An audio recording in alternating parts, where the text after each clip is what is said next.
Backpedaling, running out of time, spinning away, and nobody open. Now he flips it up into traffic and makes a mistake. Trying to force the play, and it's intercepted. BJ Mays rumbling down inside the 10. This is 365 Sports. Bowling Green with no timeouts. Nick Singleton. Touchdown, Penn State. 365 Sports is presented by IdealMRI.com. High-quality MRIs for $497 or less. IdealMRI.com. Your health is important, so is your budget. Klubnik, undaunted, unafraid, complete, Turner, touchdown! 365 Sports is also brought to you by Texas Farm Bureau Insurance, protecting Texans since 1952. Why not?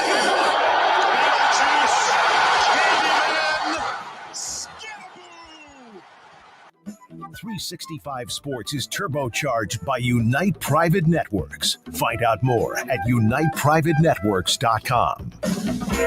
Jennings on the play fake, slides it upfield. Matthew Hickner off to the races.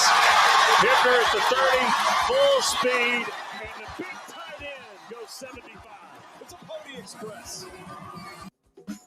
Now here's David Smoak, Paul Catalina, and Craig Smoak.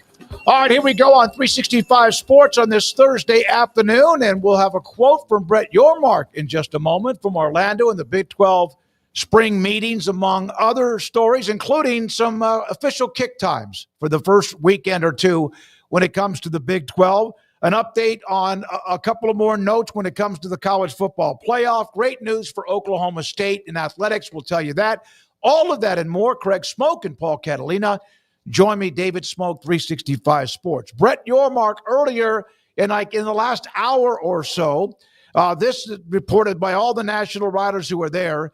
I'm about fairness. They want the Big 12 wants the 5 auto qualifiers, the AQs, and the 11 at-large spots for 2026.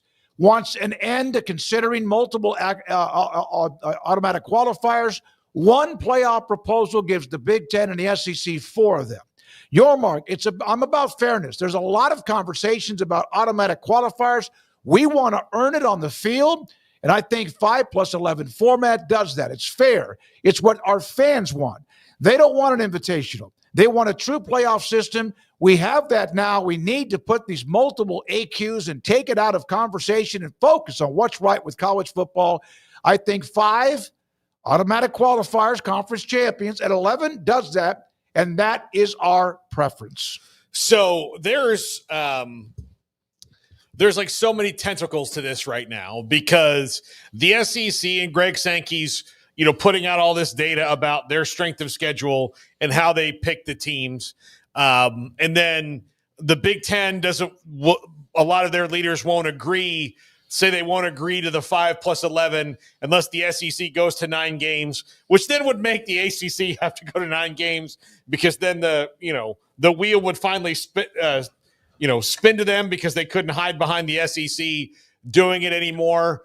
And then, of course, just the fact that 5+11 means that you're probably, a lot of years, if you're the Big 12 and ACC, going to get 1. You might have a year where you fire off and get 3. It might be a great year. But for the most part, based on the way that people judge these teams, you could only get 1. But if you think that's better for college football, and then you say, look, we're going to go earn it on the field, then you make those investments in football and see what happens down the line. It's better for the fans, and then it doesn't create an invitational. Yeah, it might hurt your league a little bit, but also you're betting on yourself, which is bold. And I think a lot of people appreciate that. Yeah. I mean, I think everybody's, ready to kind of wrap this thing up and try to get to the next point of this thing. And part of it's just agreeing to this automatic qualifier part. And there's been a lot of debate and talk about it, obviously, over the last few days, and a lot of barbs thrown, especially coming out of SEC meetings. And so I think, Greg Sankey asked for others to come up with ideas, right? Or to come to the table with something. Well, Brett Yormark saying, here's what I like. Boom, here we go. So here's what the Big 12 signs off on is 5+11. And I do think it's a gamble because the other alternative version does give you 2 teams, but it is more of an invitational. It does completely dilute the conference championship games, entirely. And I don't know that 5 and 11 doesn't do some of that as well. But with the AQs, the way they were set up in that other proposal, I don't know, man. Unless you're just a fan of the Big Ten, not even a fan of like Ohio State, but you're just like conference fan, then I think you probably like those alternative models with 4 automatically making it and then the ability to get like 6 or 7. But this is just as good for you. And it's not just automatically built in and baked into the season. And so I much prefer this, even though looking at it from a Big 12 standpoint, it is a gamble because you are not guaranteed to have any more than the single champion. And last year, you would have only had your champion in a 16-team playoff field. It would have been Arizona State, and then you would have had a group of 3 teams all at the back end at like 17, 18, and 20. You would have had BYU, and you had Iowa State, and Colorado was still hanging around there. Close enough, because if you'll remember, they almost made the Big 12 championship game. They messed all over themselves in the end of the regular season, but they were in line to get a spot in the Big 12 championship. So I like the go earn it on the field. I agree with him. At some point, when you're the Big 12 and you've been doing all this talking about this is unfair and this gap and this and this that, what I've said all along, guys, is what? To change the narrative. Go win. Go win. Go Go beat win somebody. Yeah. playoff games. Go win big rivalry games against other conferences or big bowl games against other conferences. Go win. That's all you can do. You're not going to suddenly convince a TV network that you're better than you are and you deserve more money unless you give them a reason to believe that. And the only thing you can do to do that at this point is you're not going to just grow a big metropolis out your backside all of a sudden in like Ames, Iowa, and millions of people show up to watch your TV. You got to win. You got to bring in fans. You got to bring in eyeballs, and you do that by winning. So this is a path where winning is what matters most, and I like that. And I like that the Big 12's made their position clear, and I do prefer the 5+11, even though it's a bit of a risk because, yeah, there might be years like last year where you only get the one team in, but it does give you that. In the case of maybe other years, you get 3 or 4 in rather than you're almost blocked out already because all these spots are occupied by automatic qualifiers from other leagues. So I like it. Steele Austin, stupid move by your mark. Take the 2 bids. It's a gift. The college football playoff is a P2 invitational by either model, any way you look at it. And some are saying, yes, go prove it. And so that's from just like in the last hour, Brett Yormark, and the quote from Big 12 spring meetings going on in Orlando. And I agree with Austin to an extent. You are, like I just said, running the risk of you have 2 for sure, but you're choosing the path where you may only have 1, and you're going to be guaranteed the 1 because of the conference champion. But, yeah, that is part of the gamble. But I would say, Austin, the part that, for me at least, makes me feel like this is the best path for college football moving forward is that it's the best path for college football because, yeah, it's still going to be logjam with SEC and Big Ten teams, all those other free bids that are going to be up for grabs, and you're going to have to fight the narrative there. But ultimately, it does come down to winning. And if you win enough, there's going to be, that's going to be your argument for why this second team deserves in or this third team deserves in. And then if they try to screw you over in that, well, then it gets loud, and then maybe we have some things. But that's for later on. Right now, though, you're saying make it matter for college football as a whole, not just for the Big 12. Let's not make this thing already set up before it even starts. Let's go out there and let the season play out, let teams win, and see who's standing. And I think that's best for the game. Taylor Mott in the chat just said, just win. Correct, but much easier than done. The Big Ten and SEC out-recruit, outspend, have more resources, better players, most advertisement, etc. Okay, I'll push back a little bit on the totally better players thing because I think that the better players thing is mostly rankings. Like I think a lot of NFL draft picks. I think a lot of it is, NFL draft picks. I mean, you see the graphics at the end, but a lot of it's like certain positions, especially. Yeah. But I don't think look, I think the best quarterback conference in the country this year is the Big 12. Yeah, I think so. Like when you talk about it, I think you have to have it year to year. And yes, the SEC, they have a lead on this. But the only way that you're going to catch up is not to give them more of one by giving them 4 automatic qualifiers, because that is a recruiting tool that you're giving them, is that as long as we're one of the top 4 teams in this league, we're getting to the playoff. You're going to play way more meaningful games in this league than you will in those other leagues. That's another recruiting tool you're giving them because they're like, well, you're only guaranteed 2 in those other leagues. So that's another recruiting tool you're giving the SEC. And to that point, there's always going to be noise, but there will be more manageable noise if you break it down to what happened on the field and the strength of schedule any given year than basing it on automatic qualifiers, which are basing it on history, which doesn't matter in the moment of any given year. So you're going to have more years where you would have a Big Ten team or an SEC team that's outside of those top 16 get in because you've got to reach down and do it. And then you're really going to be pissed when you don't get your second team in. All right, here's from last night, Mark Harlan from Utah, the AD,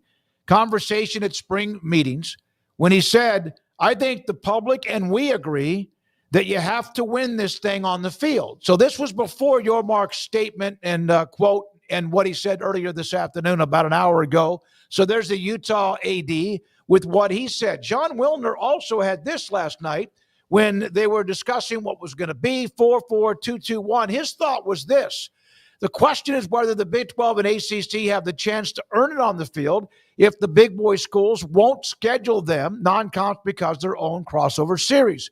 Tough spot, but accepting 4-4-2-2-1 is an inferiority, and you're formalizing that. Yeah. In other words, by saying that is, God, please, we're going to get 2, although that does seem like it's better than what you have now, which was 1.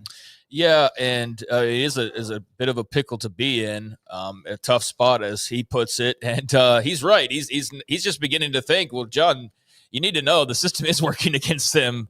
It is absolutely working against them, and it's not going to probably change anytime soon. So it is a tough spot, but it's a much more enviable spot than that of being a team that's not in those two conferences and being a team that's in the 5th, 6th, 7th, 8th best conferences that are all these dozens of teams trying to compete for maybe one spot or competing for a spot, basically.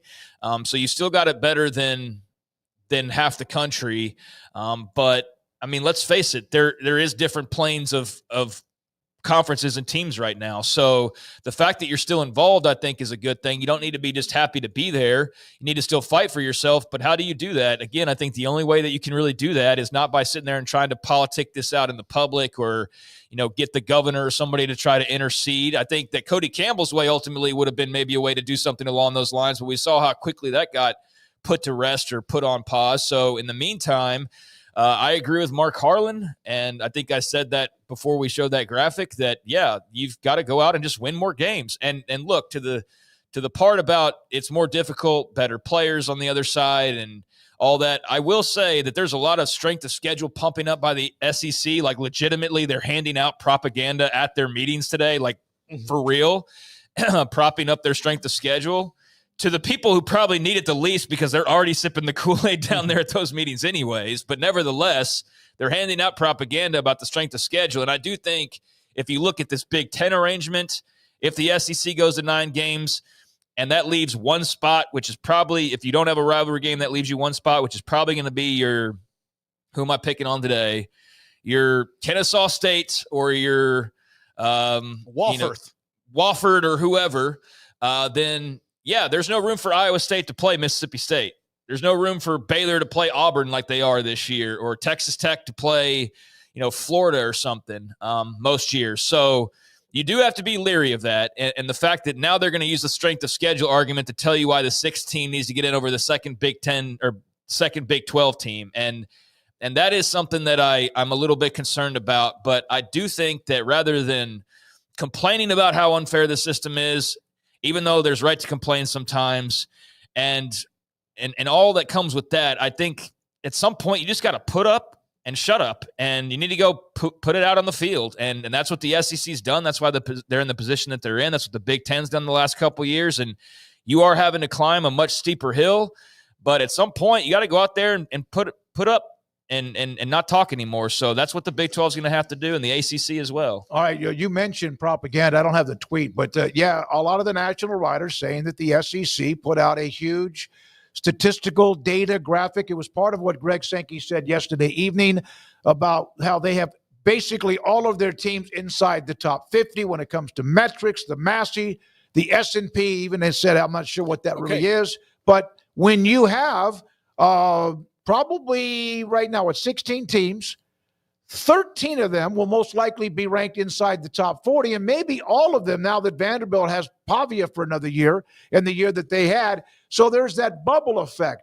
They are, from top to bottom, have have a deeper as far as upper level conference, but they're not. Let's not forget there is Mississippi State. South Carolina is just now making a move. Arkansas's in and out. Remember when Kentucky was like average good for like a few years and we suddenly acted like they'd go win the Big 12 automatically? But when they win a game, they jump in it. I get what he's saying, and some of what he actually says is true. But the metrics, top 40, top 50, yeah, the Big 12 could have teams anywhere from number 7 to 88. I don't know. It's part of the deal. But what they're doing is, okay, listen, this is what we have. This is the hand we've been dealt. We got to go freaking win. And we got to go get some of your guys that are going to help you increase your NIL, and go get better recruits, and go get better whatever you need, and try to see if you can catch them. The SEC was not rolling, Paul and Craig, in national titles. Florida won it in 1996. No, Nebraska won it in 97. Believe me, that's the last time they did. And then they went on. Michigan won it in 97. Oh, okay, that's it. Is that how it's going to be today? But they weren't rolling in national titles. They were in a lot of those games, but they weren't winning. They started rolling, though, in the 2000s, and they haven't stopped Yeah, since. and it's 25 years later. Yeah. So, I mean, it's whole people's lives that have already graduated college. All they've seen is that dominance. So, I mean, the 90s for us seems like yesterday, but it's a non-existent thing for a lot of other people who are involved at this point. But, yeah, I think the strength of schedule thing, first of all, they're passing it out to people that believe that they walk on water to begin with. Yeah. So I think you'd more of need to push that out nationally, which I guess Twitter's doing that because people are taking pictures and showing it. But it is also a self-fulfilling prophecy when the rankings seemingly are massaged for you from time to time. And you have teams that lose and the team that beat them jumps in. So somehow you have a bad weekend and you end up with more teams ranked in the top 25 than you had going into the bad weekend. It's weird. And so there is that comes into play with the strength of schedule argument where it is a little bit self-fulfilling because, well, if your teams are constantly ranked no matter what, and there's numbers of them, then everybody's playing this on paper, very tough schedule. Maybe, looking at it from your own eyes, it doesn't appear to be as lopsided as it is on paper. But, yeah, I'd lean into that argument as well because they have their fair share of the rankings, and that will all just bolster that strength of schedule argument. And then when we get to the end of the year, and it's the 5 champions who have earned it, and then it's all of these other free spots, that's going to be the number one thing that they point to is the strength of schedule. And look at how Alabama beat 5 teams that were at one point ranked in the top 25, and Iowa State only beat 3 teams, and I don't think it'll be necessarily that black and white where strength of schedule always tells the tale, but that's a tool that if you're Greg Sankey, yeah, you're going to utilize this because it very much points in your favor. And that's something you had to consider when you're Brett Yormark and the other officials and the ACC and everybody else thinking about this is, all right, how does this play out moving forward? And that's going to be a big way that they play this is the strength of schedule. And if they're scheduling you and blocking you out, that is to the point of somebody earlier, that is going to be problematic. But invest in your football program. Mm-hmm. Your donors need to step up, or it's nobody else's fault but your own, right? Mm-hmm. If you're trying and you're not getting there, that's one thing. But if you're not even trying and you're complaining about it, that's an entirely another thing. So invest, and it either pays off or it doesn't. But not investing guarantees it won't. So, yeah, it's a call to arms for some people, and I think it's a call for everybody to bring their A game. And if you don't, then it's going to be self-fulfilling just like strength of schedule. Okay, so I need you guys maybe to help me out with this. I mean, I know this is propaganda, but he's putting all this stuff out. Well, what is it like? What is he trying to prove? We all know this. They have gotten rabbit ears.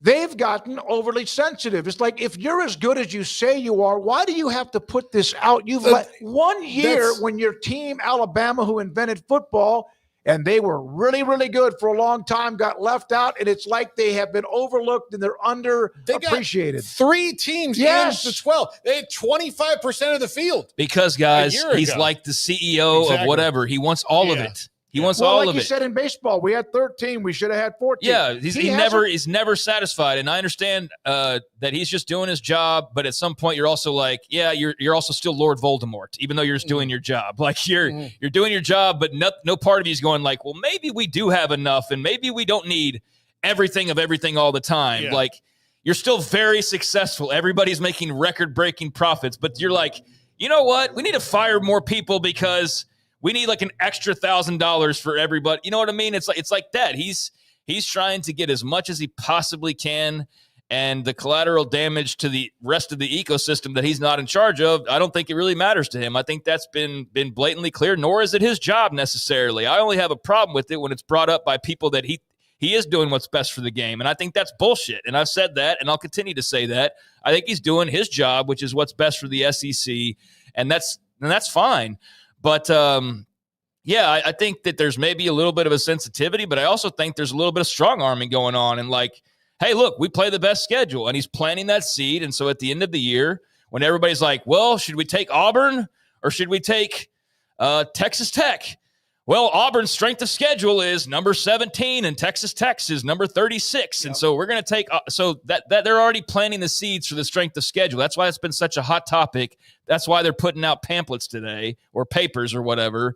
And so, yeah, that's going to come into play, especially when you have now 7 spots that are just open. They're open. They're also being intellectually dishonest when they think. Wait a minute, 7?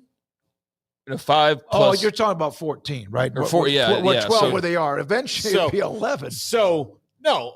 Yeah, I was thinking about like this year's. Yeah, but I get it. it's an intellectually dishonest argument if it's based on they feel they were screwed because of their strength of schedule last year. They were not screwed because of their strength of schedule last year. They were screwed because they failed to understand that losses to teams that are not good matter. So when you lose to Alabama by 20 or to Oklahoma, I'm sorry, by 21 points, when you lose to a 6-loss Vanderbilt team, as great as it was, when you lose to Kentucky, those things matter. So it wasn't the strength of schedule that hurt them. Like, they all had the quality wins. Their point is, we want you to pay attention to only the good things that happen to us and not the bad. And that is where it's an intellectually dishonest argument from the jump, because they are not admitting to why they didn't get all the teams in the playoff last year that they wanted. It was because the teams that were closest to it, and one of them, if Clemson doesn't make a last-second field goal, one of them's in. Yeah, South South Carolina. Carolina. Exactly right. So Yeah. again, Yeah. like, Or Bama. Yeah, so like, yeah, Bama's in. Bama would have made the playoff last year if Clemson didn't win that game. So again, there's consequences to losing to Oklahoma the second to last week of the regular season by 21 points in Oklahoma's worst season in 20 years. It is that you no longer get to control your destiny, and you have to worry about Clemson winning a game and knocking you out of the playoff. That's all that was. Yeah, they had one bad year with Venables, but it's been a quarter of a century since the year before they won it all in 2000. It's a very political move. Yeah. Look at all the great things we do, and let's put a spotlight on that. And when bad things happen, it's not our fault. Yeah. It's the other side's fault. Like, that's basically the card they're playing. And you know what? There's a lot of people that fall for that and will continue to fall for that, and especially in SEC country, because they believe that. They believe that when a team loses, oh, well, they're still superior in some way. And I'm not anti-SEC, but that is kind of the way it's always established, of when you get into these conversations of what Big 12 is basically a G5 league anyways. That's what you run into almost immediately in some of these conversations. So there's already that perception and belief that, yeah, South Carolina might have multiple losses, but they're still better than the one-loss team in that other league. Yeah. And that's just what they've been conditioned to believe, and what they've been, I guess, in their own eyes, led to believe. And so you're never going to win that argument. But he's just pumping up those masses and pumping up that same train of thought of we're superior. Even when things go wrong, we're still superior. And he's planting those seeds. Couple of notes. This is from Conundrum. Sankey's comparison doesn't work because he's only playing 8 conference games. That's something that they don't bring up, although, again, their 8 conference games are better than all the other conferences, 8 games combined. He's a liar. Also, one other note from Stevie Heisman. I get this note. When you see not an argument that's being lost or a debate or whatever, is like SEC teams make twice the amount of money as the Big 12 teams. Any Big 12 team would leave for the SEC in a heartbeat. That has, Stevie, you're right about all the facts, but it has nothing to do with what we're discussing. It's like back in the day when we were seeing realignment and teams were trying to position themselves, and fan bases go, yeah, we're not very good in football, but by God, we're in R1 or we're in AAU and all of that. It has nothing to, that has a little bit to do with some of the conference realignment, but who would go to the SEC? Everybody would. There are some Big Ten teams that might want to do that too. So don't get off. Don't move the goalpost on that particular discussion we're having. Yeah, they'd all sign up and move there right now, but it has nothing to do with the playoff system and the way that it's set up. It has absolutely nothing to do with that, and the amount of money these teams are making have absolutely nothing to do with why they should be a playoff team or not. If you want to do the just who makes the most money game, well, that's the biggest slap in the face to college football there could ever be. It's like, let's just line up the teams that make the most money. Instead, let all those teams end up there at the end of the season, like they will naturally because they are the teams with that, but at least play it out on the field, right? So by doing that, we're not doing who's got the most money. They advance because of that. So, yeah, I just think that's a different conversation that really has nothing to do with what we're talking about. Chris N. in the chat, we love it. Appreciate all your feedback today. Most people talking about the arguments about the who's doing what, who's played what. I do see Big 12 people, that's kind of a blanket statement, that talk about the record against the SEC but never mention having a losing record to the Sun Belt a couple of years ago. If you can find those comments, we'd like to see them. And there can be, again, well, we beat so-and-so in a bowl game or whatever, but yeah, you lost to Troy and maybe you lost to Tallahassee State. I don't know, and that wasn't a shot at FSU. But there is a little bit of that overlooking the bumps and bruises you have from all the conferences. Yeah, man. I mean, we've got more of like a Big 12 point of view because of where we are and background and whatnot. But like, I'm an Oklahoma fan. Paul's an FSU fan. Smokey's a Nebraska fan. Garrett's an LSU fan. But we're still sitting here and we cover the Big 12. But we'll be honest about them, and we're not going to pump you full of propaganda and say and act like they're not what they are or better than they are or anything like that. So I don't remember the Sun Belt thing. To be perfectly honest with you, I don't know. I'm not on Twitter much, so I don't know about some of these petty arguments that erupt, and I don't really want to speak to those because oftentimes it's a 13-year-old arguing with a 37-year-old man, and I'm not sure who's smarter in the conversation, but they're arguing about things like that. So that kind of whataboutism, I don't like whataboutism, I guess is what I'm trying to say. So, yeah, I mean, what about that record? I don't know. I don't know what to tell you, but all we're saying is that this is a system where everybody's going to have to go out and earn it on the field as opposed to it being basically set up before it even gets underway, basically, with all these automatic bursts. And I am for that. And I just said in my little spiel to the Big 12, enough bitching and moaning about this is unfair, that's unfair, go out and earn it. And if it's like last year and there's a 16-team field in the coming years and you only have the one team, there's nobody to blame but yourself. It won't be the SEC's fault. It won't be the Big Ten's fault. It'll be your fault. And if that's because you've all cannibalized each other, so be it. But yeah, you got to put up or shut up. And it's time, if we're going to do it this way, where you win your championship in your conference, or you have to be good enough to be considered by the committee, well, it's that's what you're going to have to do. But I'd much prefer that, even if it doesn't work out in certain people's favor, than just lining it up and already saying, well, this doesn't matter and that doesn't matter anymore because you're getting your third place, but it doesn't really matter. You're already in the playoff. I didn't like that model, and I'm glad that we're maybe turning away from that. All right, I'm going to go past the Hall of Fame criteria because Hal Mummy, longtime coach, he's one of the guys that is known for basically all but inventing the air raid offense. He's going to join us today at 5:25 on the new criteria, the changes in the National Football Foundation when it comes to coaches being eligible for induction or selection into the College Football Hall of Fame. Stay tuned for that. That's going to be a lot of fun. For his protege. And a lot of you will like it. I like it. And he's not the only one, though. Speaking of Mike Leach, the former and late Mike Leach, there's others that are right on the cusp of that as well. Let's go to Chris Del Conte, Garrett, if that's okay. Texas AD Chris Del Conte, always been a proponent, of a 9-league game schedule because of our Red River game against Oklahoma and Dallas. That gives Oklahoma, Texas 4 home and road SEC games. An 8-game SEC schedule gives UT, the Sooners and Longhorns, an unbalanced home-road conference schedule. In other words, if they would be, 3 and 5 or whatever it would be. So they want to play 9 games, so they have the neutral game between Texas and OU, and then they would have also the other 8, 4 home and 4 on the road. Yeah, no, I think that I really do admire the work that Chris Del Conte is doing at Texas, given the fact that he took over for an athletic department that was kind of listless, given its resources for a while. And they had interim athletic director that did a fair enough job for the time he was there, but this is now, a real dude, doing real things here and saying that, yeah, I want a 9-game schedule. I think it's good for the league to hear that, this is better for that. I'm sure Oklahoma probably feels the same way as they do. But again, it all will come out in the wash of, okay, ESPN, how much is this 9th game worth to you?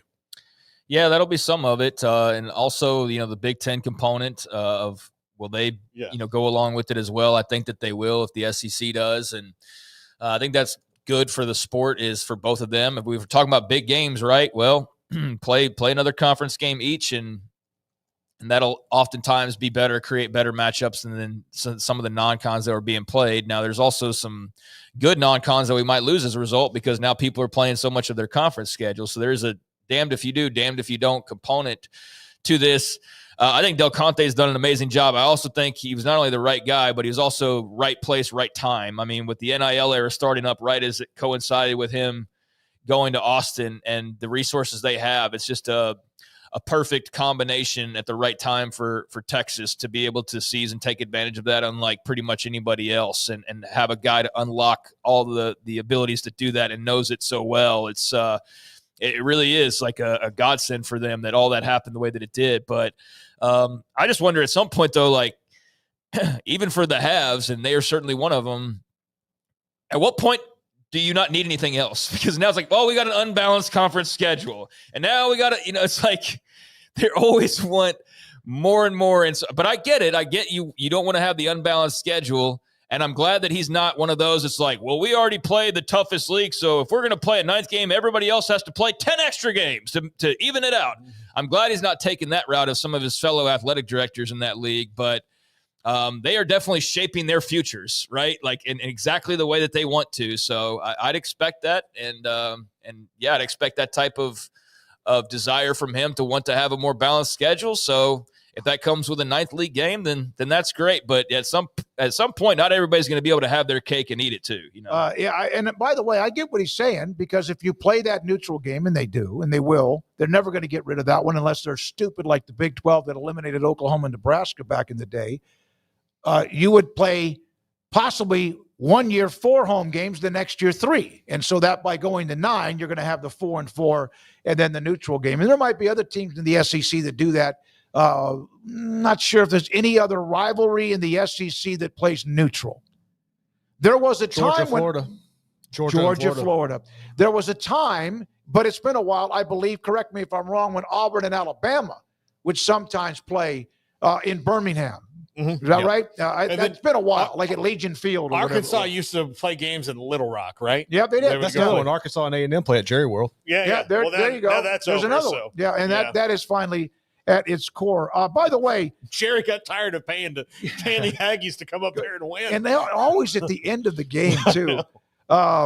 So Pat Smith, who was on our show yesterday, he's from Birmingham. He covers the SEC. Last night posted this. From Sankey, I listened to the entire audio clip. I didn't listen to all of it. It was about a 6-minute clip.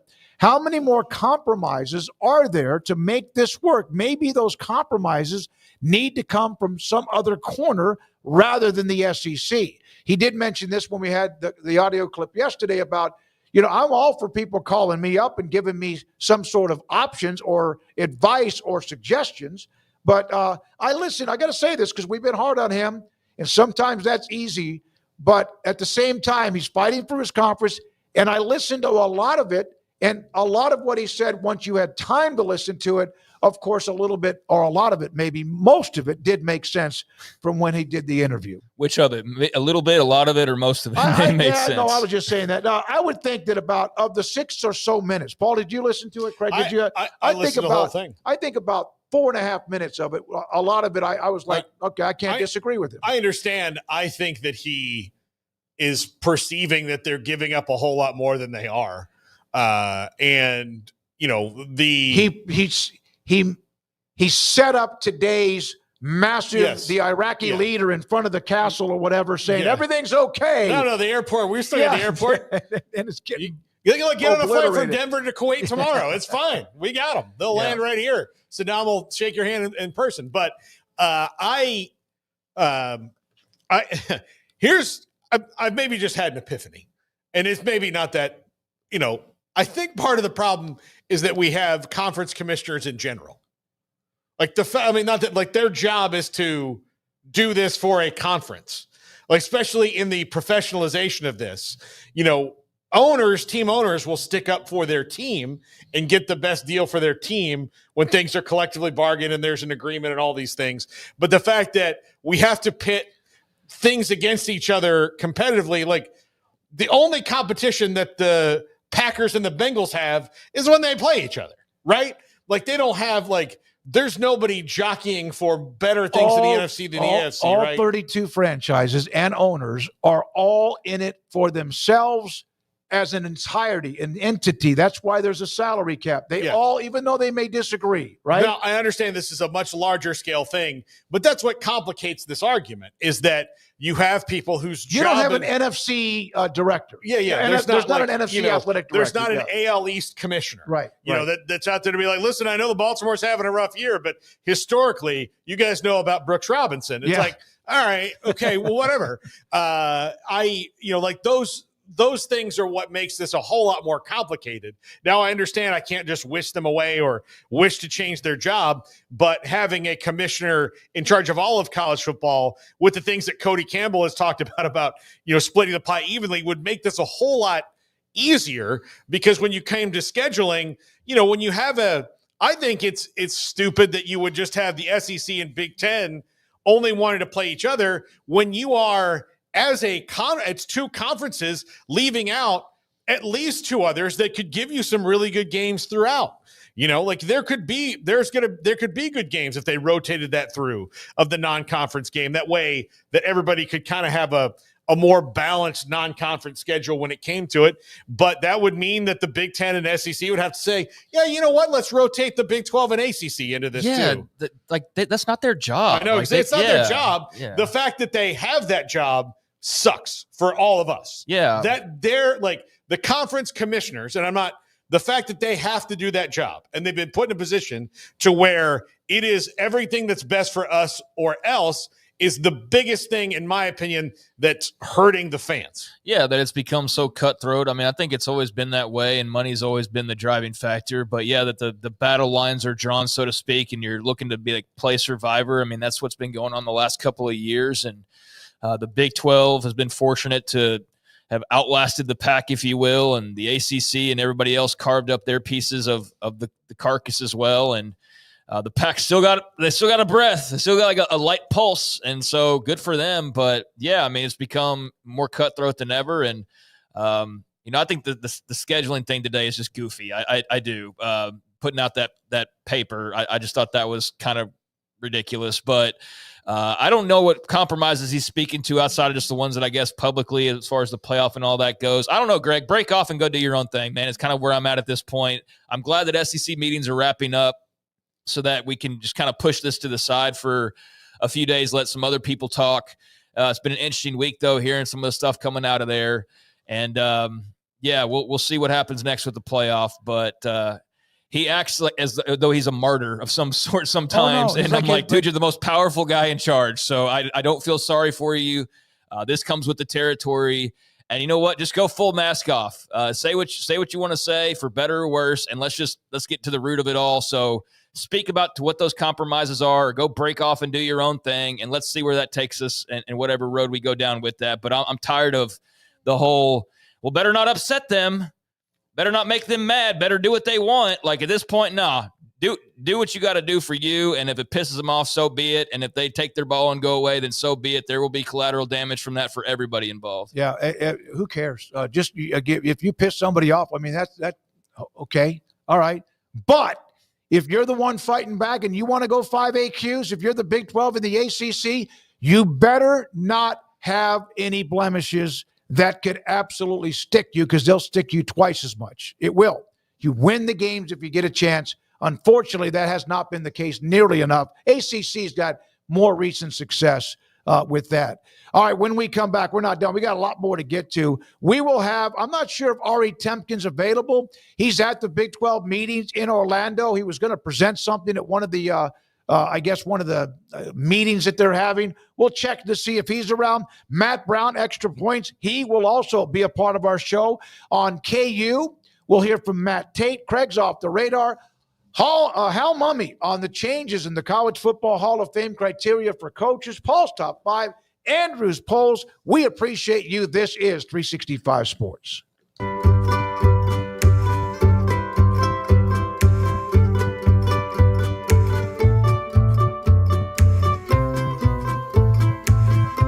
Pleasant. It's different than any other dentist office. I really feel like they care.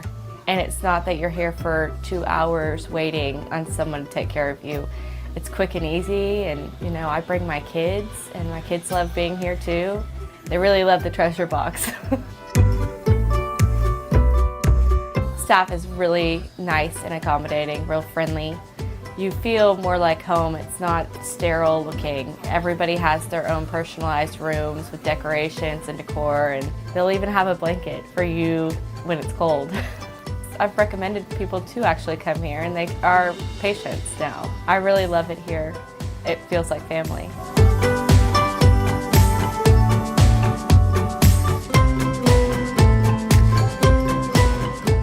Right now at Berg Colgan Ford, we're bringing you an offer that's as big as America. Employee pricing for everyone. You pay what they pay. That means you drive home a new Ford F-150, Bronco Sport, Expedition, Super Duty. From America, for America. Employee pricing for everyone at BK Ford.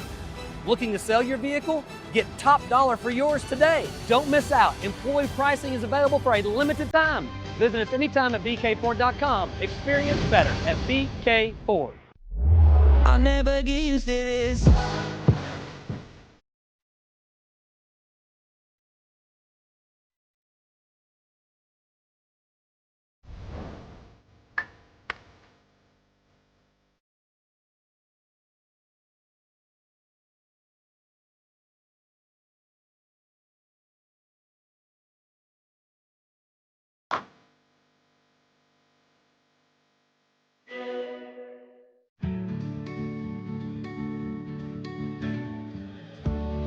Whatever it is you wrangle, whatever seeds you sow, no matter what you nurture or what you choose to grow, at Texas Farm Bureau Insurance, we're proud to protect all Texans.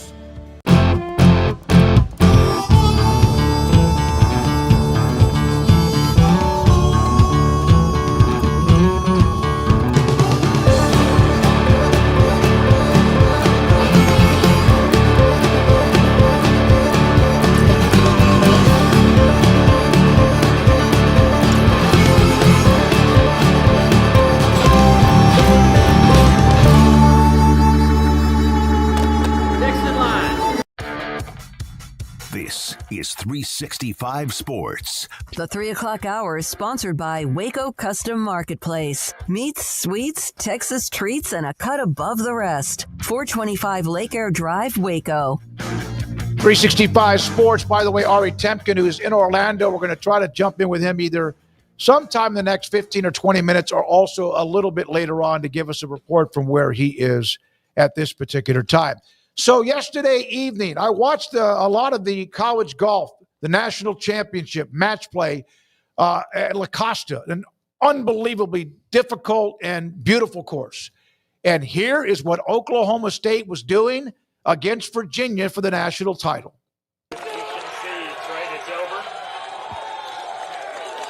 Match is conceded. The concession has happened. It's championship number 12. Oklahoma State has won the national title. They put up Oklahoma State Athletics in their Twitter feed, said we're a golf school or something like that. But they have won a dozen. Got a great history in golf. That was Eric Lee, who also put them in the national championship with what he did down the stretch in his match on what would have been Tuesday. But Oklahoma State, congratulations, 54th overall national title, and they're 12th when it comes to men's golf. Yeah, 12th is second all time. Do you know who's first? I want to think it's going to be either Arizona State or USC. It's neither one of those, but it is a Big 12 school. Arizona? No, it wouldn't be Arizona. No. Houston. Oh, my God. Yeah, Fred Couples and all those greats. Yeah.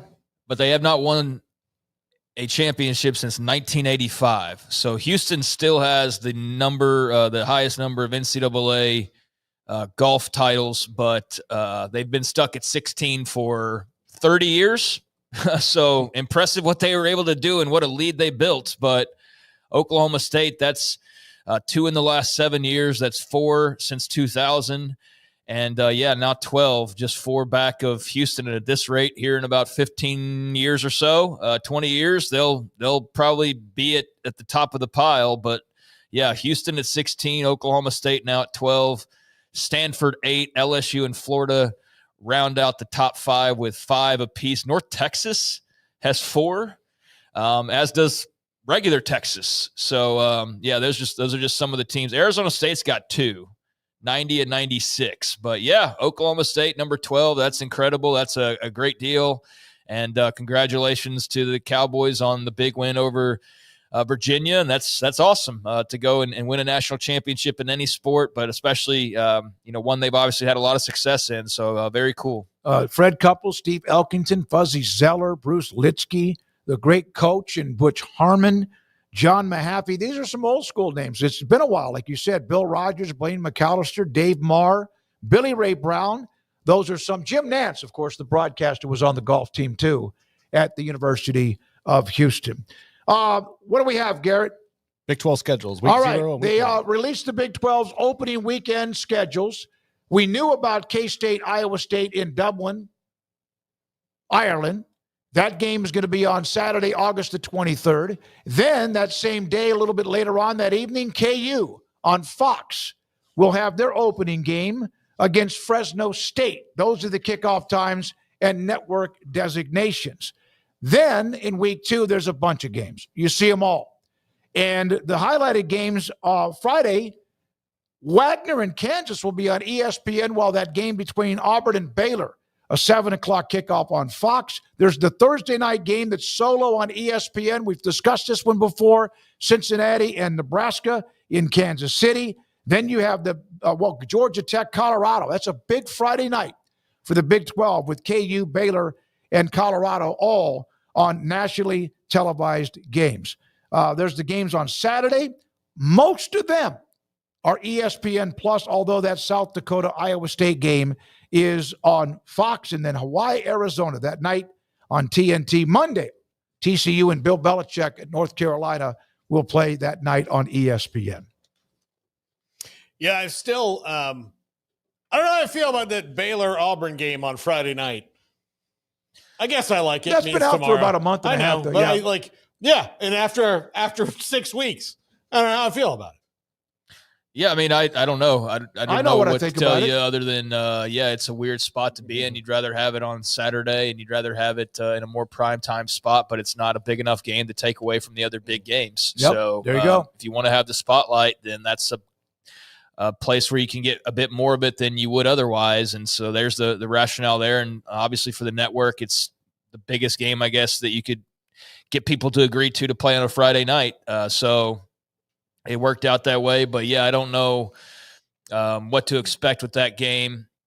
And I would think it'd be a pretty good crowd, even though it's bumped up a day. But kind of weird for Auburn fans traveling in that come in and don't even get like maybe Saturday night to hang around or the Friday night before. It's like, I guess maybe you'll come in on Thursday. I don't know. But, Friday night's not ideal. But we also know that's kind of the agreement that you signed now is that you're going to have a lot more games and especially good games on Friday nights than you had previously. And that's what you had to do with this TV deal. And so that's kind of the way it's all been broken up now. But there's some good games on here. I really enjoyed seeing the SEC's kickoff times and, seeing some of the big games that they've got out there and some of the night games and things like that. But, yeah, it's always cool to see these start dropping. And I think Colorado, Georgia Tech ought to be a heck of a game. Nebraska, Cincinnati. I mean, I think for Cincinnati, it's a great opportunity. Same thing with Baylor and Auburn. So, yeah, not a ton of big, jam-packed, great games. And this is part of why people are like, we need to stop playing some, like, does Arizona State really need to play Northern Arizona, right? Like, there's a segment of the population, Matt Flynn, who joined us yesterday, would rather that game not exist. And you know what? I'm sure there's some Arizona State fans that feel the same way. So it'll be interesting in the years to come of how many games like that still remain. But, yeah, not a lot of star-studded here. Just a couple games that look like they could be pretty good. And beyond that, a lot of teams that are going to be beating up on other teams. So I didn't see in those graphics, is Utah in there? Not on this one. I'm not sure why they're not. Curtis Kirkham, thank you. UCLA hosting Utah, that game 9 p.m. Mountain Time on Fox. I'm not sure where that game is. Oh, boy. Big 12 Utah conspiracy getting some new legs to it. They clearly left the Utes off because they hate Utah. Yeah, I don't know. That's a good question, though. Thank you for bringing that up, Curtis. Appreciate that for you doing that for us. And if that is a snub, and I don't know because I don't know what – maybe it's not a mistake. But if it is, that's a bad mistake. You gotta have Utah on there. You can't leave somebody off. So I don't know. Well, I guess we'll figure that out. It's driving me crazy. I'm going to go look at it right now. Yeah, UCLA to open the year. So they're not. I don't see them. I didn't see them on the Saturday. Is anybody else missing? Can we put that back up? How many games are up there? All right, put it back up, Garrett. Let's look 2, at the 4, 6, 8, 10, 12, 14 games. Well, that's 14, but that's just on the Saturday. No, that's the first week. Yeah. Iowa State, K-State, Kansas at 7. Would that be 16? No, that's the previous week. Okay, yeah, you're right. So who else? Well, Iowa State, Kansas State, the following week, I would think might be off. Well, yeah, because they're playing early in Ireland. Yeah. So that might be why. So the Big 12 released week 2 game kickoffs, and that's where they do have Utah, but it's them playing Cal Poly. Yeah, that's their second game. Yeah. The UCLA games are opening game. That's a good game. Couple of teams that are trying to figure themselves out as well. All right, so there we are with the kickoff time, but network designations. They're missing somebody else too, because there's only 14 games on here. So there's not just you. So maybe somebody's not playing. I don't know. Yeah, because there's 16 teams. So there's got to be 16 games is what I'm saying. So there's only 14 games on there. So it's not just Utah. Somebody else is missing or they're not playing that week. So I don't know. Probably not best to try and figure this out on air. No, they're there. I was looking at Iowa State. They're there against South Dakota. All right. Okay. Thank you, Garrett, for all that. Appreciate that. Those times are out. It's good to discuss actual football game schedules, etc., with us. Hey, one note on Baylor football player Alex Foster, who was killed in a shooting late or early on Wednesday morning. The Greenville mayor, Eric Simmons, declared state of emergency, implementing a daily curfew indefinitely. Over the last several days, our community has been shaken by a surge in violent crimes, including multiple shootings, acts of gun violence, and senseless killings. They have had more than that. That one story's enough, but they've had others. And so that was something. Zach Smith from the Waco Trib had that quote from him late on Wednesday evening. Yeah, there's like less than 40,000 people live in this town. Apparently they've had like numerous shootings and murders in recent weeks. And so they're basically having to put in curfews and do all that. And it is senseless and it's just ridiculous and just a bunch of just nonsense that community's dealing with right now. So, they need to get their act together. And I say they in a blanket statement, but I mean, clearly you're having to take measures like this. This isn't New York City we're talking about. This is a town of less than 40,000 people. Like, get your S together. And I'm just pissed off about that whole situation. And that's just one young man that we only know because of football. So you can only imagine the community where it's him and then it's whoever else has also been impacted here of late, to the point where they've had to put in curfews and make statements like this now. But Alex Foster, I guess, was the tipping point. And it's just so dumb, so stupid, so senseless, and so aggravating. And I feel so terrible for his family. He's going to be back in Waco in the coming days and getting ready for the season. And instead he went home to visit before getting back to it, and gets shot up sitting in a car. It's just messed up, man. It really is. I can't agree more. By the way, somebody in the chat saying that one of the things about the number of games and teams is that K-State, Iowa State played each other. So there's a couple of Big 12 teams that are playing each other, although that was week 0, like sub-zero. And they did not have TCU. Okay, let's see. There you go. North Carolina. Yeah, which, so like why? I don't know. But because you'll notice K-State, Iowa State are on that, though, because that game's already been played previously. So they're both playing their whoever's in that next week, right? So there's K-State's playing North Dakota. Thank you for that. It's like Iowa State's playing South Dakota, right? So so they're on there. So I was wondering who else is missing. So who is it? TCU against North Carolina. That's a Monday game. That's a big game. Where's that game at? Probably, if you look at all the games that are being played with that 14 games up there, that's right there with any of them. Baylor and Auburn, again, teams we don't know enough about, although Baylor with momentum. Geez. Okay, there must be some rationale as to why they posted that the way they did, because it just doesn't really make a lot of sense. Because TCU North Carolina is on a Monday, and that is a week. That's a week 1 game. So, I don't know. Not sure why that was left off. All right, when we come back, Matt Brown from Extra Points, he will join us. Also, a little bit later on, we're going to see if we can hook up with Ari Temkin from the Big 12 Radio Network on Sirius and XM. He has been in Orlando. This is 365 Sports. Baylor alumni fan engagement. I sent a text to Doug Furch, who's one of the contacts there. He and Paul Thorpe set up all the various special events surrounding anything when it comes to upcoming football season, including the game in Dallas against SMU.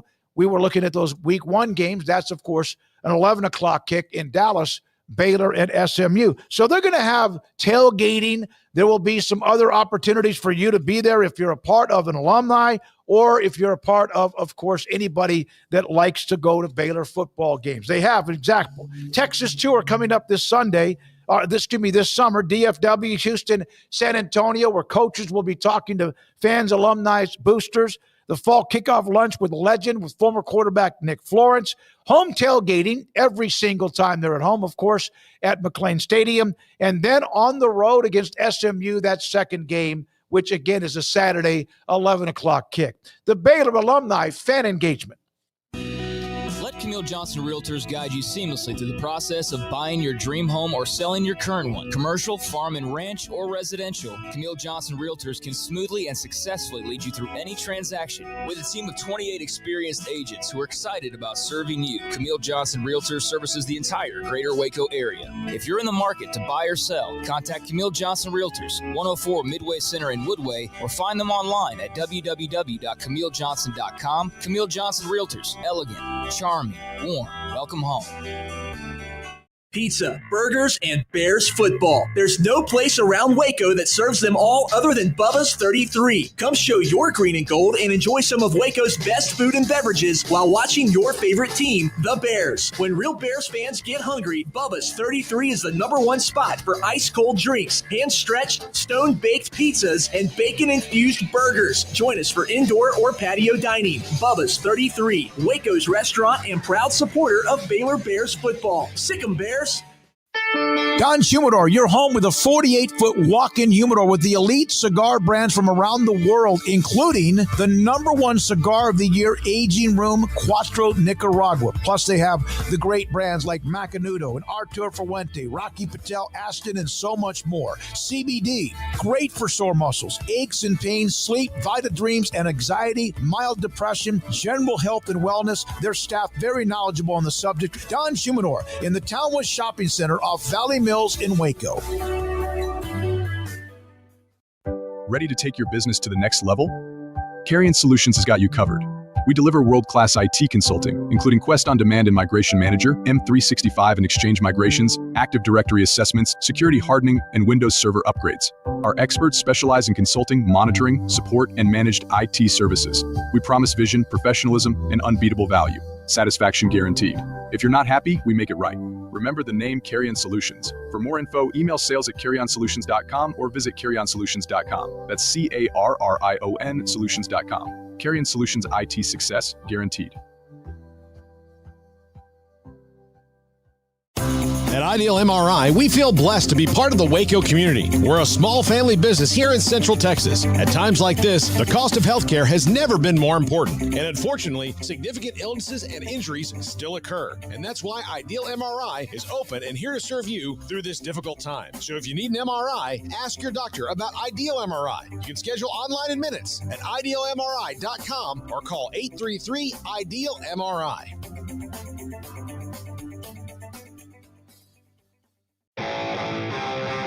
This is 365 Sports. Text us at 254-339-1122. The text line is sponsored by Riverbend Liquor and Wine, with the most extensive variety of craft beer in Waco. A hidden gem on Lakeshore Drive and 19th Street. Is Emory paying attention to the chat room today? Garrett, have you? I know that some I designated that to answers. All right, so when someone posts, for example, Kim Coulter just posted something, and then there's a blue box with what looks like I don't know what that is, a crown or a wave, and then a number next to it, like Paxton, #2. Old Barncat K-State, #1. Now, Kim Coulter's #3. Did you guys notice that? got something going on. I really stay out of the chat mostly now. I know that, but I mean, it's something that I'm being asked by those in the chat. Garrett, we'll try to figure that out. Emery, worried about who the Thunder are going to have available for the finals after Craig's going to do that and off the radar. Yeah, I'll get to that. Also, some other stuff being announced today, interesting from the Big 12. But I did want to make mention on the scheduling thing. Those are the home games. So TCU's at North Carolina, and then I guess the other. I'm already forgetting the other team we're talking UCLA, about. Utah Utah's at UCLA. So Yeah. that's where that comes from. I think that's kind of goofy to do it that way, but I guess that's technically the games they own are those home games. So that's why the graphic is the way that it is. So I know that probably bothered only me, but now at least we have some clarity on why they weren't left off, and it wasn't just a conspiracy that the Big 12 hates Utah. So we can clear that up. At least you don't have to walk around now wondering about it. Yeah, why did they leave Utah? Why did they leave that out? Yeah, we were all staggered by that. Matt Brown, Extra Points. Always love to have Matt on the show on many things. He covers so much of the business, but also, my God, maybe even wins and losses too. Matt, thank you, buddy. Appreciate your time. There's so much going on. What have you thought, or what has been your reaction to the SEC distributing today how good they are, that they are a grueling conference? They have a lot of the championships and titles or whatever, but it almost seems like they're being, or feel like they're being mistreated. The poor SEC. I do not have in my office a violin small enough to play to demonstrate how I feel about the poor, misjudged SEC. I legitimately think something has broken the brains of coaches and administrators in this conference after being used to being such a dominant force really for the last 15 years. And you go 2 years without playing for a national championship. And you were, in my estimation, maybe you guys disagree, but I significantly down, I think, from last year. Still probably the best conference in the country, but not leagues better than everybody else, like it might have been in 2014, 15, 16. And they're just completely unable to cope with that. To sit here, right after the SEC gets 26 teams in the college baseball tournament and 18 in the College World Series or whatever it is, and it gets everybody but one team in the men's basketball tournament, and is still going to get the most spots in the college football playoff. To say we had to hire Navigate to print out an 8-page PowerPoint to send to everybody that shows that we're so much better than the ACC, I think that is loser behavior. And it's disappointing. Matt, I'm looking over that stuff and I'm thinking okay, so it looks like 5 plus 11 is what has got the momentum right now. And the details to be worked out will be ninth conference games and all those things. Sure. So let's just operate under the fact that 5-11 is going to happen.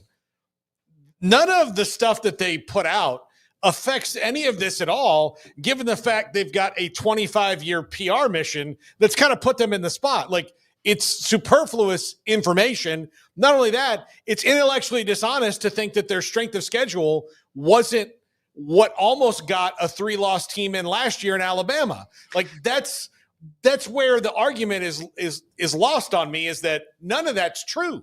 It's arguing for the sake of arguing, I guess. And I do understand that, hey, it's late May and we're all talking about the SEC, whereas the Big Ten agrees with almost everything that Sankey's been putting out. But Big Ten leadership's been afraid to get in front of a microphone and sound like a Bond villain and in front of everybody else, right? I think if we want to be disparaging, there's just as much frustration needs to go to Rosemont as anything else in the SEC.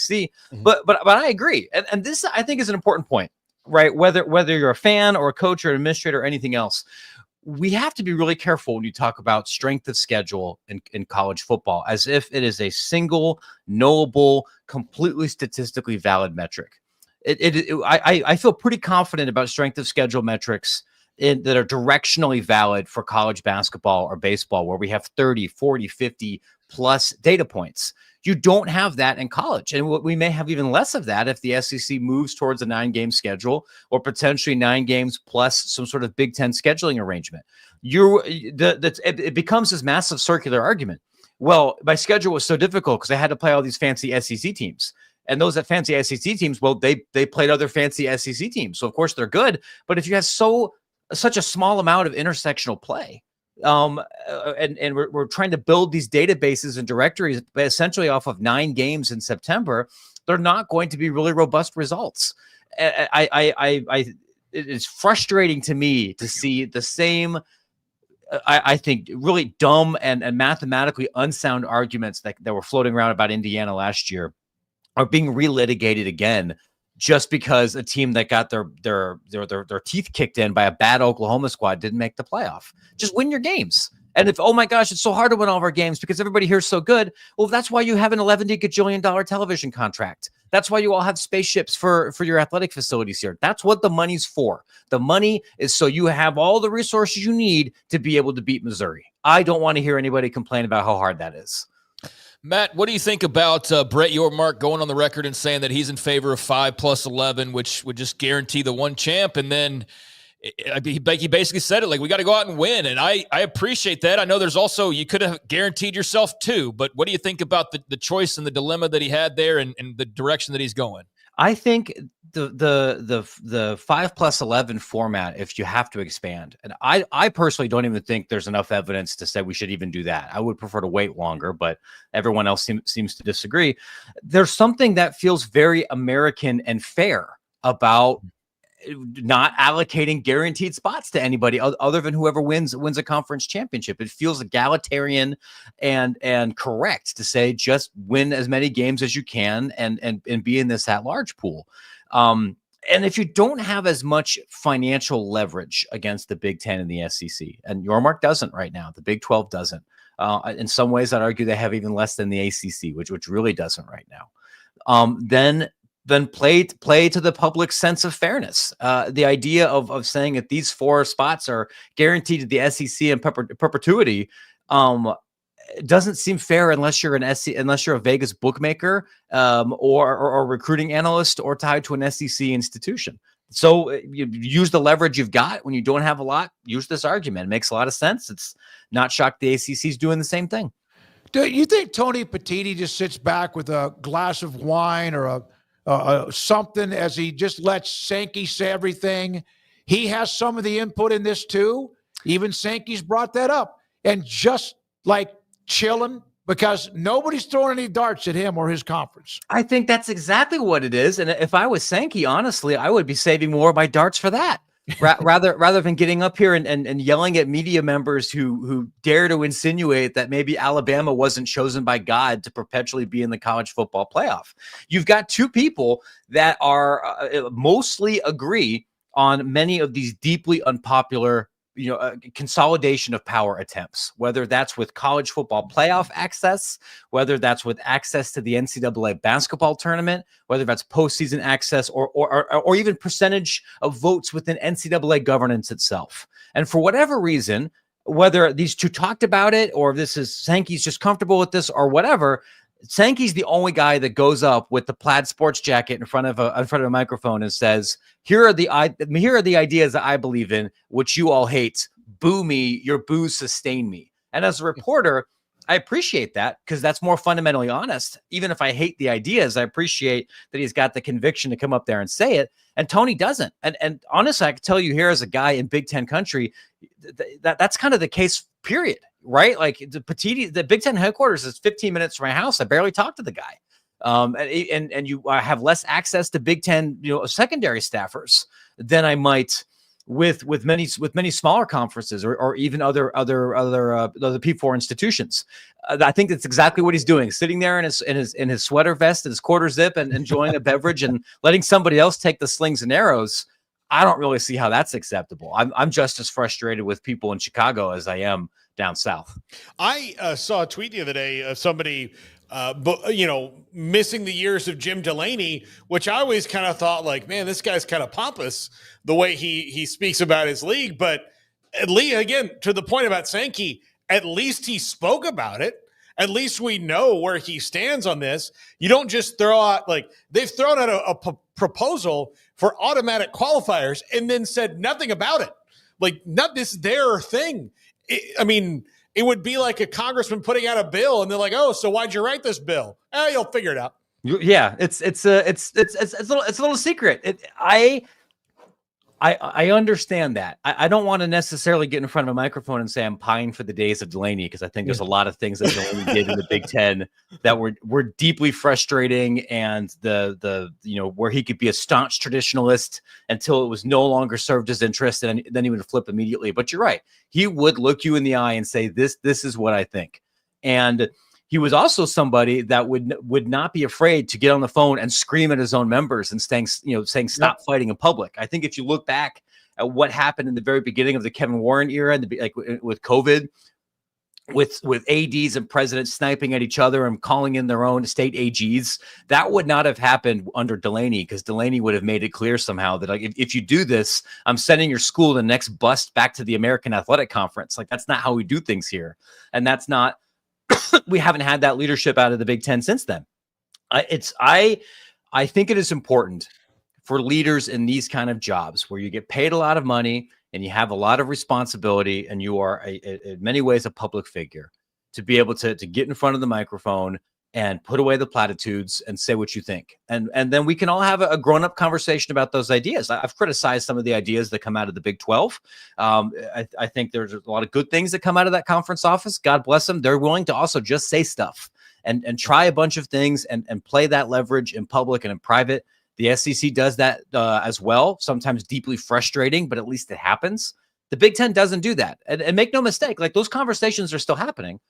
They're just happening outside the scope of open records legislation, or in the open where we can talk about them. Matt, where's the House settlement? Hanging out somewhere with Carmen Sandiego. Like, it's the same thing as the last time we talked, right? We've got the papers. Wilkins got everything she needed. I legitimately thought there would have been a very good chance that at 4:30, Pacific time, right before a 3-day weekend, that she would have dropped something. After every other reporter was 2 cocktails deep, and then I gotta go blog now. But she didn't, which I appreciate. It could happen tomorrow. It could happen in 3 days. It could never happen, right? Like the second coming of our Lord. No man knoweth the hour. The House settlement will come like a thief in the night. Just be ready. Oh, God, that's awesome. Matt, the trailer dropped today. It did. There are some exciting features that they have added to EA Sports College Football 26.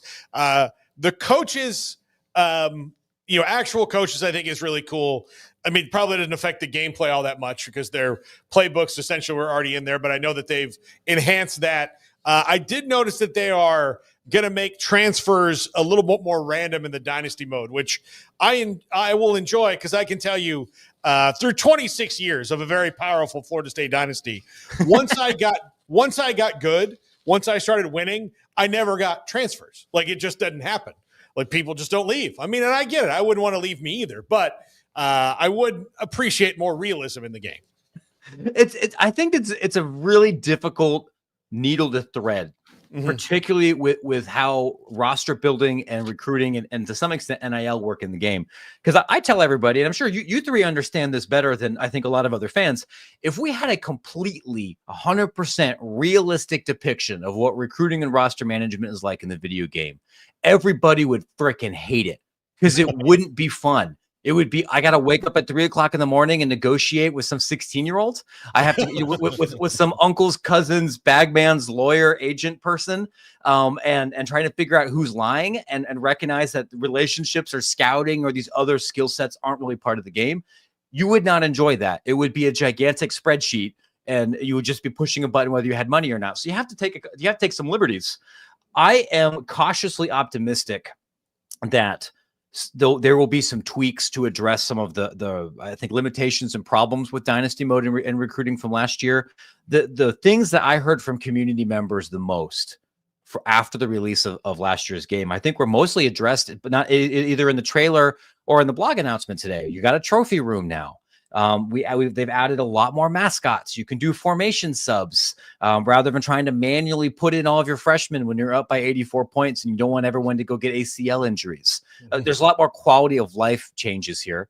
I will say, like, there's an event in Orlando today where a couple of our colleagues are playing the game for reasons that I don't think I can get into on the air now. I'm not there, as you can see. I hope to get the stick soon, but I'm not expecting a enormously different product, but I think there's reason to be optimistic it will improve from last year. Matt, you wrote, this is just a couple of days ago, the potential college sports Washington bombshell that not enough people are considering. Would you share that with the audience? I would be happy to. We've spent so much of the last 2.5, 3 years talking about antitrust litigation and enforcement against the NCAA itself, right? The antitrust grounds that prohibit or may prohibit the NCAA from enforcing various NIL rules or restrictions on trade. What we haven't talked about here really is the idea of lawmakers going after conferences for unfair restraints of trade or access, or for disproportionate market power, which has happened before. During the BCS era, was Senator Orrin Hatch out of Utah, who's since passed away, and he raised hell over the BCS passing over Utah and allegedly discriminating against Mountain West institutions. And I don't want to say that Senator Hatch killed the BCS because he didn't, but those threats and some of that paperwork, I believe, did play a role in the creation of this playoff structure. What I think is important to realize is that if we're looking at an era where the Big Ten and the SEC are saying we need even more NCAA governance power, and maybe we want guaranteed spots in the college football playoff, and maybe we only want to play each other, and maybe we want to inch closer and closer to a kind of breakaway here, that there are a lot of politicians who represent constituents like the Big 12 institutions or Mountain West institutions or ACC schools that might say, I don't think that should be legal. And if we look at who's on the leading figures on the Senate Antitrust Committee, it's a bunch of guys in Utah and North Carolina and some kind of heterodox conservative antitrust folks that could make things very difficult for the Big Ten or the SEC, especially since those guys are begging Congress for favors. So just like with anything else, you have to be careful how hard you push, because if you push too much too far, there's a chance that there'll be another force pushing back on you here. And in this case, I think we can't eliminate the possibility that it could come from Congress. Where do you think, I mean, after we talked about the committee before, that's not going to happen, at least now, where do you think the legislation comes into a part of that getting knocked down? Or was it more that, they kind of got announced and then Nick Saban's like, I don't know if I really want to do this. It seems like it's going to take away from a lot of my golf. And television time and eating Little Debbie's and the whole thing. Yeah. I'll tell you, the best of what I've been able to put together is the White House wanted this thing. They didn't really talk about it super closely with folks like Senator Lee or Senator Cruz or other folks here within the Senate, but also the co-chair of this proposed commission, Cody Campbell, Texas Tech Board of Regents guy, he's written in public saying, I don't think the Big Ten and SEC should get to control everything. Maybe we should amend the Sports Broadcasting Act so we can combine everyone's television rights into one contract, and then you take away this incentive for conference realignment, so we don't have to have a league that goes from Orlando to Morgantown to Salt Lake City. And that idea has some political currency, and it scares the hell out of the Big Ten and the SEC. And I think once they saw Campbell, communicating that he has expansive thoughts about college sports reform besides NIL, there was some back channel lawyering and lobbying, and now things are on hold. One thing I have learned, and I say this not to be partisan, I'm just saying this here like as straight down the middle as I can here as a reporter. The Trump White House does a lot of stuff. And it does a lot of stuff, and it undoes a lot of stuff, and changes its mind, and it's unpredictable. And how something is set up last week might not be how it ends in a month. Sometimes it's negotiating in public. Sometimes it's chaotic on purpose. Sometimes it's not. And I don't think college sports can be viewed any differently than how it's approaching trade policy or domestic policy or higher education policy. Matt, great stuff. Again, go to Extra Points. In fact, I renewed mine. Thank you. I'm online. They sent me an email. I think it was. Does it sound right? Like $84 for the year? $84 a year gets you everything. You can subscribe for just a month for $9. I will have a video game story up first thing tomorrow, and we're going to have some really big news coming these next couple of weeks. So if you're interested in this kind of stuff, stick with me here. I'm confident we'll find a way to earn your $9. Thank you, buddy. Appreciate it. It's worth it. Thank you, bet. Matt Brown. Extra Points with us on many things, 365 Sports. Matt Tate covers KU, is just around the corner. Craig with Off the Radar. Anything to add before we say go into another commercial break? Anything at all? No, not really. I've got some WWE Big 12 news that'll be coming around the bend here in a little while. And shout out to Steven Simcox, our old colleague, who said that basically I found my calling in life. If there's ever a need for a Big 12 / WWE reporter, like that's a very specific role. But if there's a need for one, I will fight everybody for that role. No, I will fight everybody for that role. I don't even think there doesn't even need to be the bracket. You are the SEC. No, there's a lot of that, right? I know Coos loves the WWE. Our man Coos out in West Virginia, and I know there's a lot of crossover with college football and the WWE. Actually, like a lot of it. I will fight everybody else in the media for that job. Here's the thing. Every other interview should just be for show. Like one of those things where, we're going to interview 10 candidates for this, like the Bears did for their head coaching job, knowing they were going to hire Ben Johnson. Like the Rooney Rule? I wouldn't say the Rooney Rule. Exactly but like that, just because you want like the fans to think like, you're right. We're casting a wide net as opposed to, that's the net. I was only thinking about the Rooney Rule and from the standpoint of you had to interview people who you probably are not going to hire because you've already decided, but you have to interview some other people. So in that way, yes, you'd interview other people just to show that you were being fair and everything like that. But in reality, I'm the only choice for this role. So no, you would be. I don't think there's even a discussion. We don't even. That's just a thumbprint or a stamp of approval right there. Paxton said Shawn Michaels. What was his real name? Sean Higginbottom? His real name was Michael Hickenbottom. But then he apparently, I guess, one day you were talking about, because his brother went to high school with Sean. My brother Philip, Smokey's brother Philip my Uncle Philip went to high school with Sean. And you were calling him Sean Hickenbottom one day, and it was bothering me. But it turns out that Michael Hickenbottom actually went by Sean. Yeah. So he was Sean Hickenbottom, but his real name's Michael. So there's where Shawn Michaels comes from pretty clearly, yeah. All right, when we come back, we'll have Matt Tate around the corner, as Craig was teasing us, when it comes to the Big 12 and WWE. A lot of that to get to. We will. This is 365 Sports. Don Chimador and Coffee Beans in the Town West Shopping Center off of Valley Mills and Richland Drive in Waco. I went by to see both Joshua and Cheyenne earlier this week, and they're having a special event early on in the month of June, where they're going to highlight Texas brand cigars.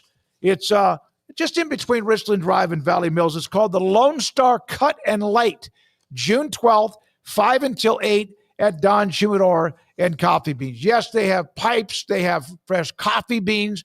They have the CBD products. They have the THC products. And, oh, by the way, watch how some of what's going on in the state legislature changes that or not.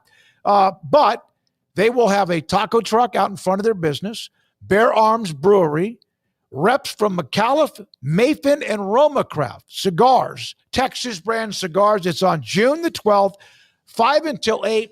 Don Chimador and Coffee Beans in Waco off Valley Mills and Richland Drive in Waco in the Town West Shopping Center.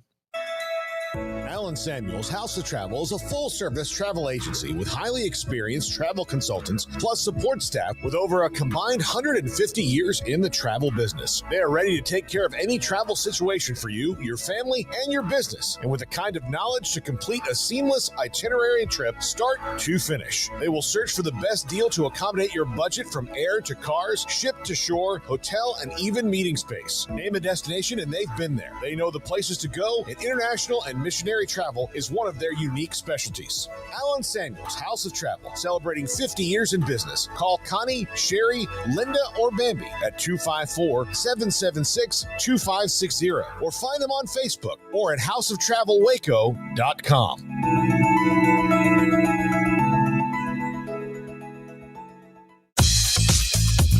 Baylor Scott & White Southwest Sports Medicine and Orthopedics, the team physicians for Baylor Athletics, diagnosing and treating all sports-related injuries, including concussions. These specialists also provide orthopedic services for athletes and non-athletes alike, whether it's knee or shoulder pain, a wrist injury, orthopedic spine care, and even an arthritis and total joint clinic. Trust the doctors Baylor Athletics trust. Baylor Scott & White Southwest Sports Medicine and Orthopedics wants to get you back in the game.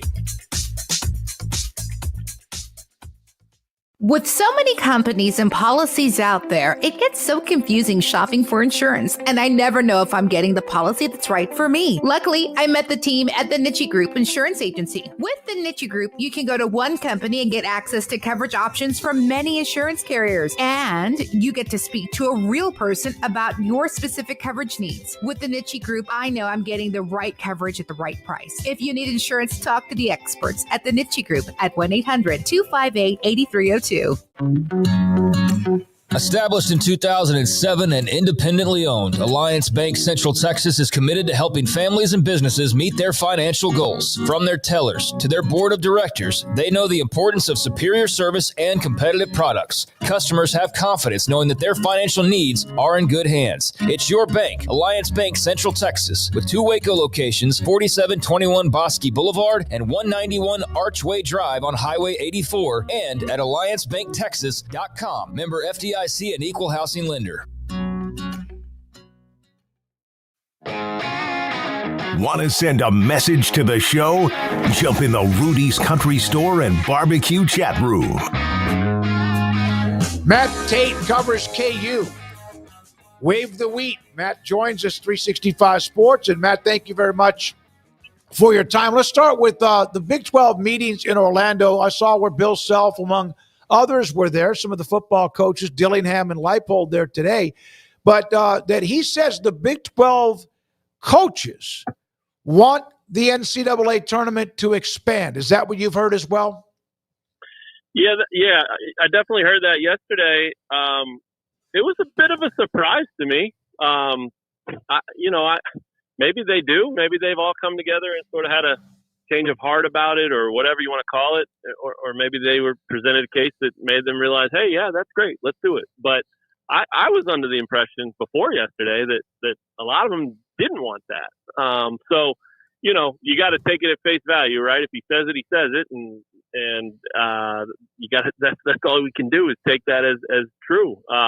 Doesn't mean it is, but I don't think he'd say it if it wasn't. So, I don't know how I feel. I think that's as much a part of it as anything, and I don't think anybody cares what I think. But I struggle with the idea of the thing expanding just because I really do fall in the camp of if it's not broke, don't fix it, man. That thing has been the best event in all of sports for decades, and I worry about them expanding it and what that might mean to the overall product. And sure, no school, no coach wants to be left out, and if there's more spots, hey, there's better opportunity to get in there, and that obviously helps coaching tenure and longevity and things like that. And I'd imagine, the Big 12 is probably looking at it from a standpoint of we have all these teams now. We're not just 10 teams anymore.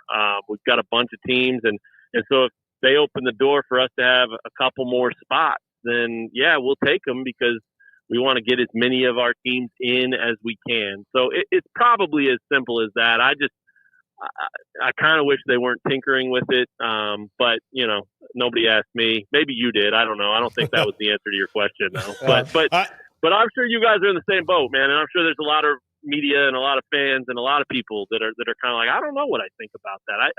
I just think kind of maybe leave it alone and let it keep being the greatest thing it is. I think most of us here at this show or on this show are against the expansion, but I don't think we're going to have a choice. I think that's going to happen based on just the feedback that I see. It sure sounds like it. I mean, as soon as next year, right? Charlie Baker, the new NCAA president, said that they're talking about 2026. So if they're that far in conversation, 2 things. 1, it's probably happening. And then 2, whether you're the Big 12 coaches or the Big 10 coaches or the ACC coaches or whoever the heck you are, if you hear language like that it's probably happening, you might as well say you're behind it, because it's going to happen with or without your blessing. I actually asked Brett Yormark about it a couple years ago, or last year at the Big 12 Pro Day. We had him on for about 45 minutes, Matt. And I said, and there was an NCAA tournament game in Dallas that night. And I said, if you walked person for person through the arena and asked them, would you like to see this tournament expand? You might get two guys that were like, oh, sure, I don't care. But most of them would say no. It is weird that they are pushing something that none of the fans have asked for. Yeah, you do hate to hear that, because it just underscores what it's about, right? It's about sponsorship dollars. It's about television. It's about money. It's about all those things. And, the more games you have, the more times you're on television, the more product you have to sell to those types of entities. The more money you're making, the more money they're making, the happier everyone is, at least from a financial standpoint. So it really does. I agree. If this was just a fan thing and they did a poll and asked every college basketball fan, the no would be an overwhelming winner. But, I'd assume they're thinking, well, this is a business. We have to run it accordingly, and the fans will get used to it. And they will. But it does stink to think that now what I did see from Charlie Baker is what, 72 or 76. So, that's better to me than 96.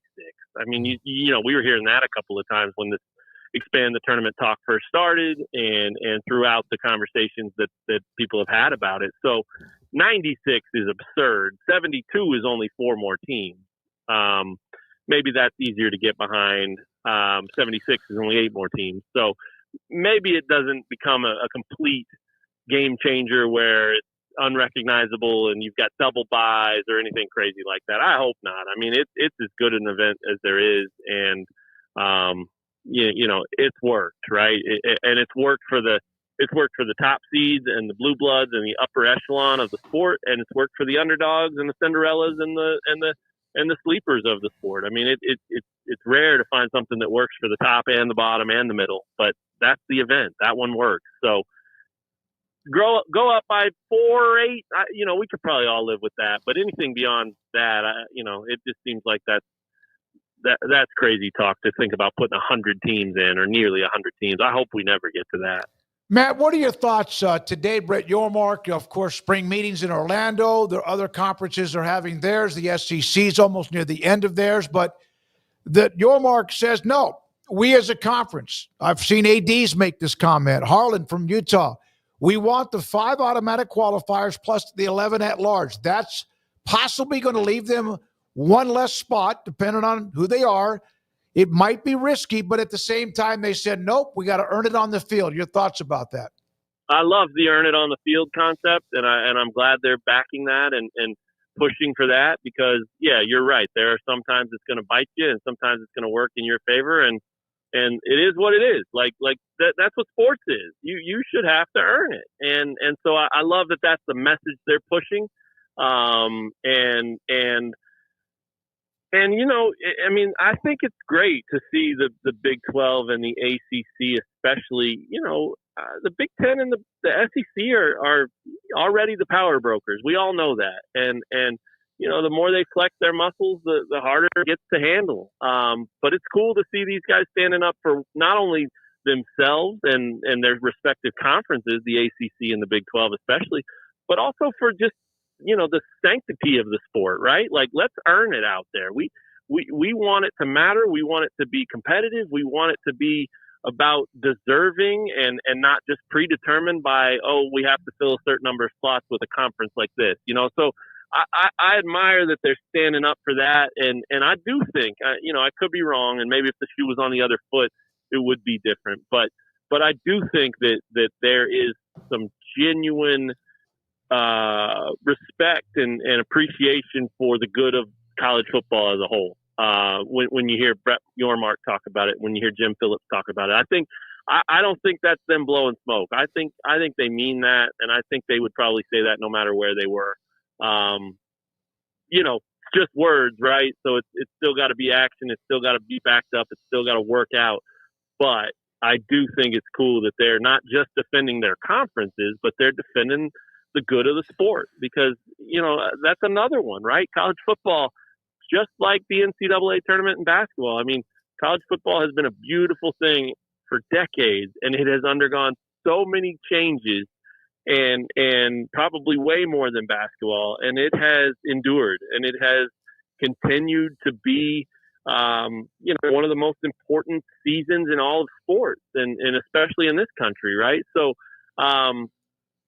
for them to change just to, rig the deck or change so quickly. I mean, we finally got to the playoff, right? Like, I just, let's let that breathe a little bit. I think that was something that people have been pushing for decades, and we finally got there. And now people are already trying to change it and stack it this way or stack it that way. I don't think that's necessary. I think it's fine to evaluate it and look at it every year, and it's fine to make sure you do put the best product out there, and maybe that does bring change. But man, after 1 year of getting what people have wanted forever, you're going to go out and try to change it already? I just don't think that's necessary. I think that's tinkering too much, and I think that's heavy-handed, and I would like to see it just kind of, like I said, breathe for 2, 3, 4 years, and then if you feel like there's some changes that need to be made, then you make those changes then. But how do you really even know if you're basing it off of just one season?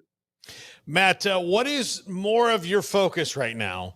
The impending season for Lance Leipold and the football team, or who's going to play for Kansas basketball this year? Great question. I'll give you the honest answer. Right now, it's my golf game. But other than that, it's probably a coin flip, man. Some days I wake up and I think, let's take a hard look at this KU basketball roster and see where they're at and see what their options may be to add to it. And then other days I think about how KU plays a football game on August 23rd this year, one of the earliest they've ever played, and June is Sunday? Mm-hmm. So, that makes that have a little bit more urgency, because they're already doing the 100-day countdown, and they're well under 100 days already, because I think fall camp starts for KU like July 23rd or something. So less than 2 months from that already, and summer hasn't even started. So it probably is football, number one, because of the timing factor that I just laid out there. But number two,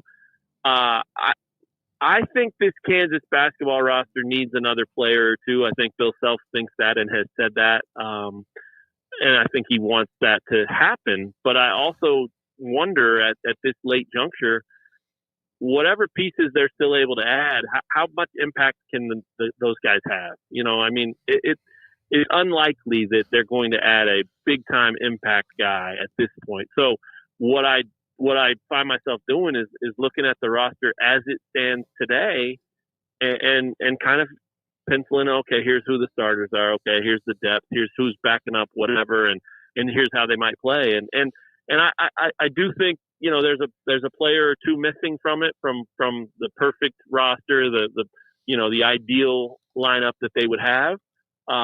But I also do think it's probably better than a lot of people realize. I don't know if it's top 5 good or even top 10 good.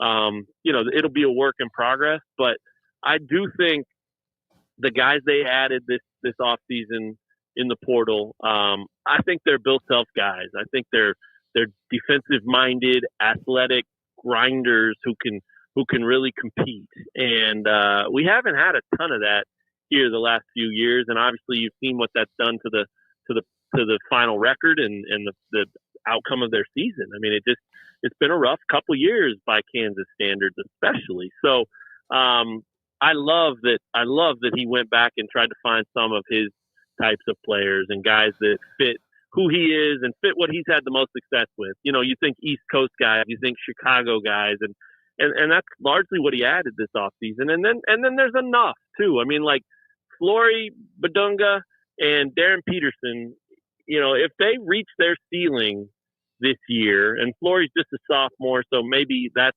asking a lot. Darren Peterson's going to be, a one and done, possibly the number 1 pick in the draft kind of guy. So if those guys reach their ceiling, look, I think that could be a ridiculously good 1-2 punch. And as good, if not better than anybody else out there. And then it becomes, okay, what do you have around that? I don't think that anybody's worried about those two guys, but at the same time, Bill Self's had plenty of teams where he had a dynamic guard that led everything and a big man who was just a beast. I think about, Tyshawn Taylor and Thomas Robinson in 2012. That team played 6-7 guys and had some pretty good role players around it and guys that ended up being starters later in their career and that kind of thing. But it was still Tyshawn and Thomas Robinson's team, and they got all the way to the national title game. So it's not crazy to think that this can work. And if anything, it's going to put the challenge really on Bill Self's doorstep and say, hey, you're a Hall of Famer, coach him up. And I think he lives for that stuff. I think he'll be so excited to coach this team. And I think because he's got the right minded guys, the grinders, the tough East Coast type players like he usually has, I think these guys will respond to him way better than we've seen the last couple of teams. So I get it. I don't think their roster's super sexy. I think they would like to add, but I still think as it sits right now, it's a pretty good group, and I think they have potential that will be a roster that fans can get behind and the kind of potential to win like people expect them to win around here. Matt, one last question. I know you're also watching your daughter. You're helping with her timing of swimming, which is pretty cool, and good luck with your golf game. We could always use that across the Thank board. you. So last year, KU, the expectations were huge. Jalen Daniels, of course, was coming off the injury. They got hot at the end and then lost their last game to become knocked out of the bowl picture. We love Lance Leipold. We've had him on. He's wonderful. We love him to death as far as kind of who he is and what he does as a coach. What are the expectations and, in your opinion, the minimum requirement this year? Yeah, good question. I think the expectations are bowl game. I think they did pretty well in the portal. I think they've done pretty well recruiting. I think they continue to, especially if you look 2-3 years out, their recruiting is really on an uptick, and I think that's exciting. And I think they did themselves a real solid by getting hot last year toward the end. It was tough. The 1-5 start was really rough, and the fans had checked out almost as much as they were before, right? Like everybody wants to win. Everybody wants to watch a winner. And at 1-5 with things not going great, it was tough. But those 3 wins, if I remember correctly, it was Iowa State, BYU, and Colorado in succession. Those were massive, man. Not only did they make this team believe again and show that sort of the culture is impenetrable, like it works. What Lance preaches, what he wants, and how he coaches works. And you can win games. And so many of those 5 games that they lost early in the season, I mean, they had Arizona State beat at their place with 2 minutes to go in the fourth quarter and lost it. Arizona State ends up in the playoff, right? Like there were so many of those games early in the season that just a play or two here or there would have changed a 1-5 into like a 4-2. And then, you look at that and you're talking about a 7, 8, 9 win team all of a sudden. So, I think that was huge for just the trajectory of the program, the continued momentum that they've had. And I think because of that, the expectations stay right where they were. I mean, they lost a lot. They lost a lot of familiar faces and production and guys who had put up numbers. Devin Neal, the biggest of those, obviously. But they've done really well in the portal. They have some talent coming back. They have a really good blend of experienced talent and then some incoming, talent. And I think Jalen Daniels is a perfect example of that. Like he's got a whole new receiving core almost, but he's still him. And so the passing game, as long as those guys can get on the same page and find that chemistry, the passing game should be fine. And, the running game, Daniel Highshaw's been around. He's been at times just as good as Devin Neal. So I do think that they have enough to live up to whatever people expect. And if that means you think they should win 7 or 8 games, fair. I don't think that's overreaching it. If that means you think they should just be a bowl team and go 6-6, that's fair too. But I think anything short of that would be a disappointing year, just like last year was. Thank you, buddy. Appreciate it. Hit them straight. Hope your daughter's swimming fast and furious. Thanks for your time. Matt Tate with us. Wave the wheat on some KU basketball and also a little bit with football. Leipold was one of the two coaches today who was, I think it's going on right now in a Zoom with Kenny Dillingham and also Lance Leipold.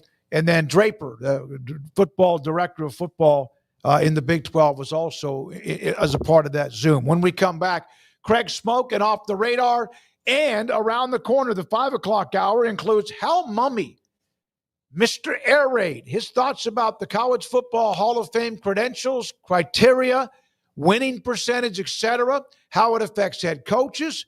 That's next. This is 365 Sports. Marco's Pizza. Pizza lovers get it. Marco's Pizza, 5 locations in the Waco area. Fastest growing pizza brand in America.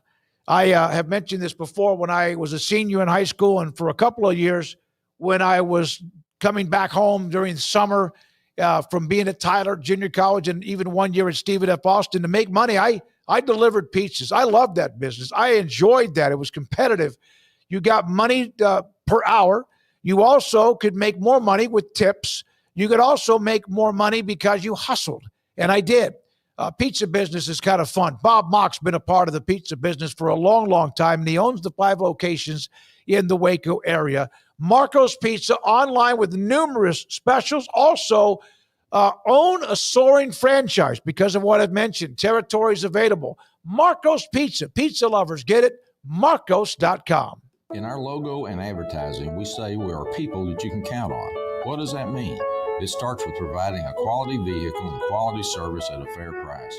But it also means we do what we say we will do, and we treat people fairly with respect. It starts by hiring great people, good local folks who work hard with a caring attitude. Our employees are the real reason we are people that you can count on. Put us to the test and see for yourself that at Richard Carr Motors, we are people you can count on.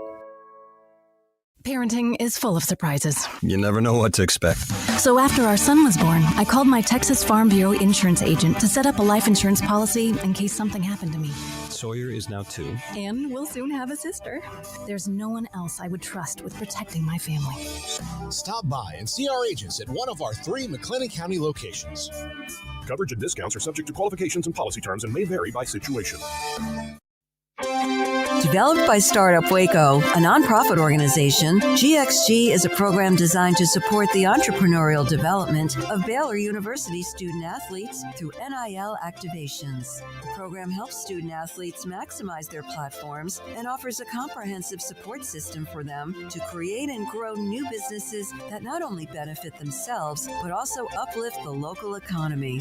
Fans who wish to support student athletes can donate to GXG via the GXG NIL Fund, BaylorBears.com/GXG. Contributions to support NIL activations through GXG can be made at BaylorBears.com/GXG. For more information, follow at GXG_GreenXGold on social media and visit the official website www.gxg.startupwaco.com.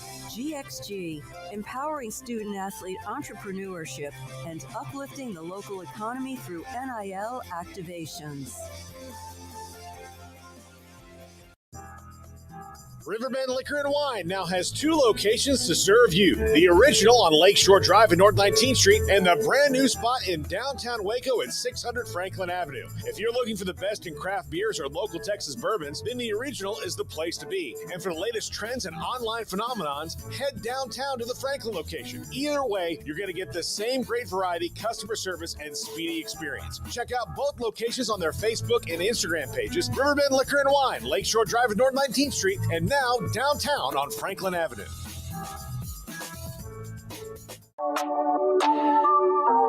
This is Craig Smoak's Off the Radar, presented by Alliance Bank.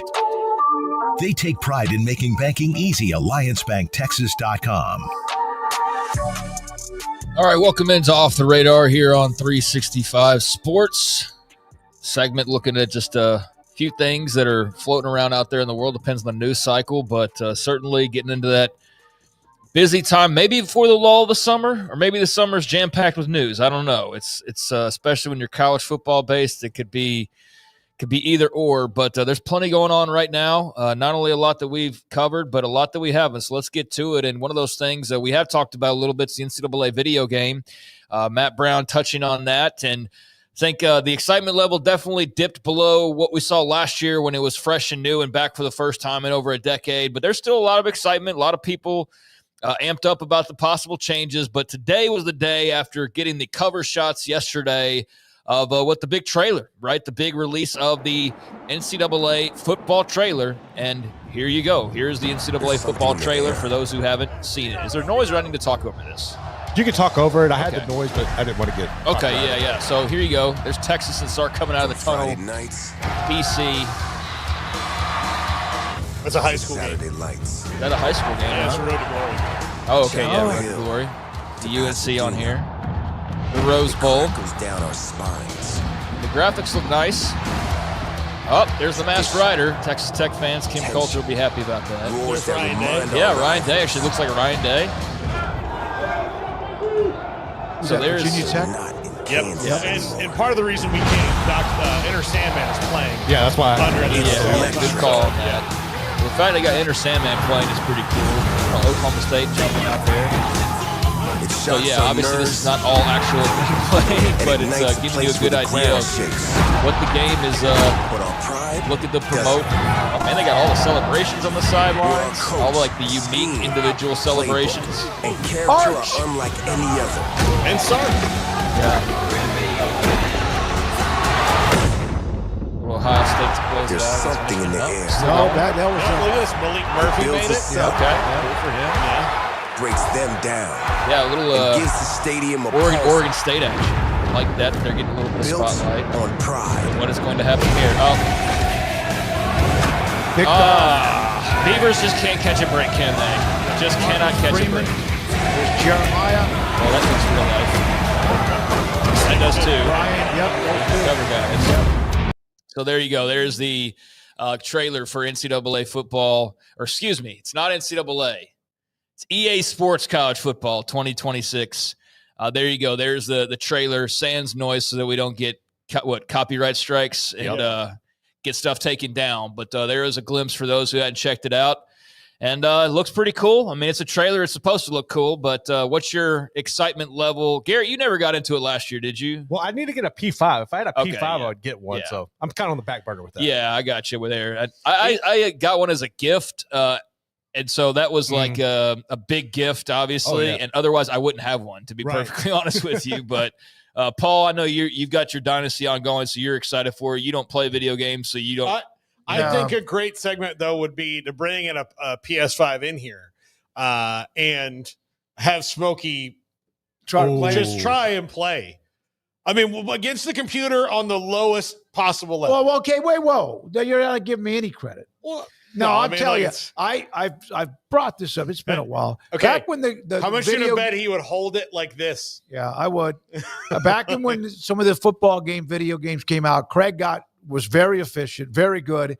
And the only way I could beat him, literally, was to play the stall game by running for 3.5 yards per play. How fun is that? I know. You're playing a video game and they're doing like running out the clock on you. Like that's why you got to have house rules and no, I wasn't very good. I was good when it was you who never played it, but we actually played my friends who like religiously played the game hours every single day. I had some friends who played Madden and it's like got to the point of like, I'm gonna go to the bar and like I'm gonna do like go chase some tail, like do something. Like I can't stare at the screen anymore. But they were actually good at it.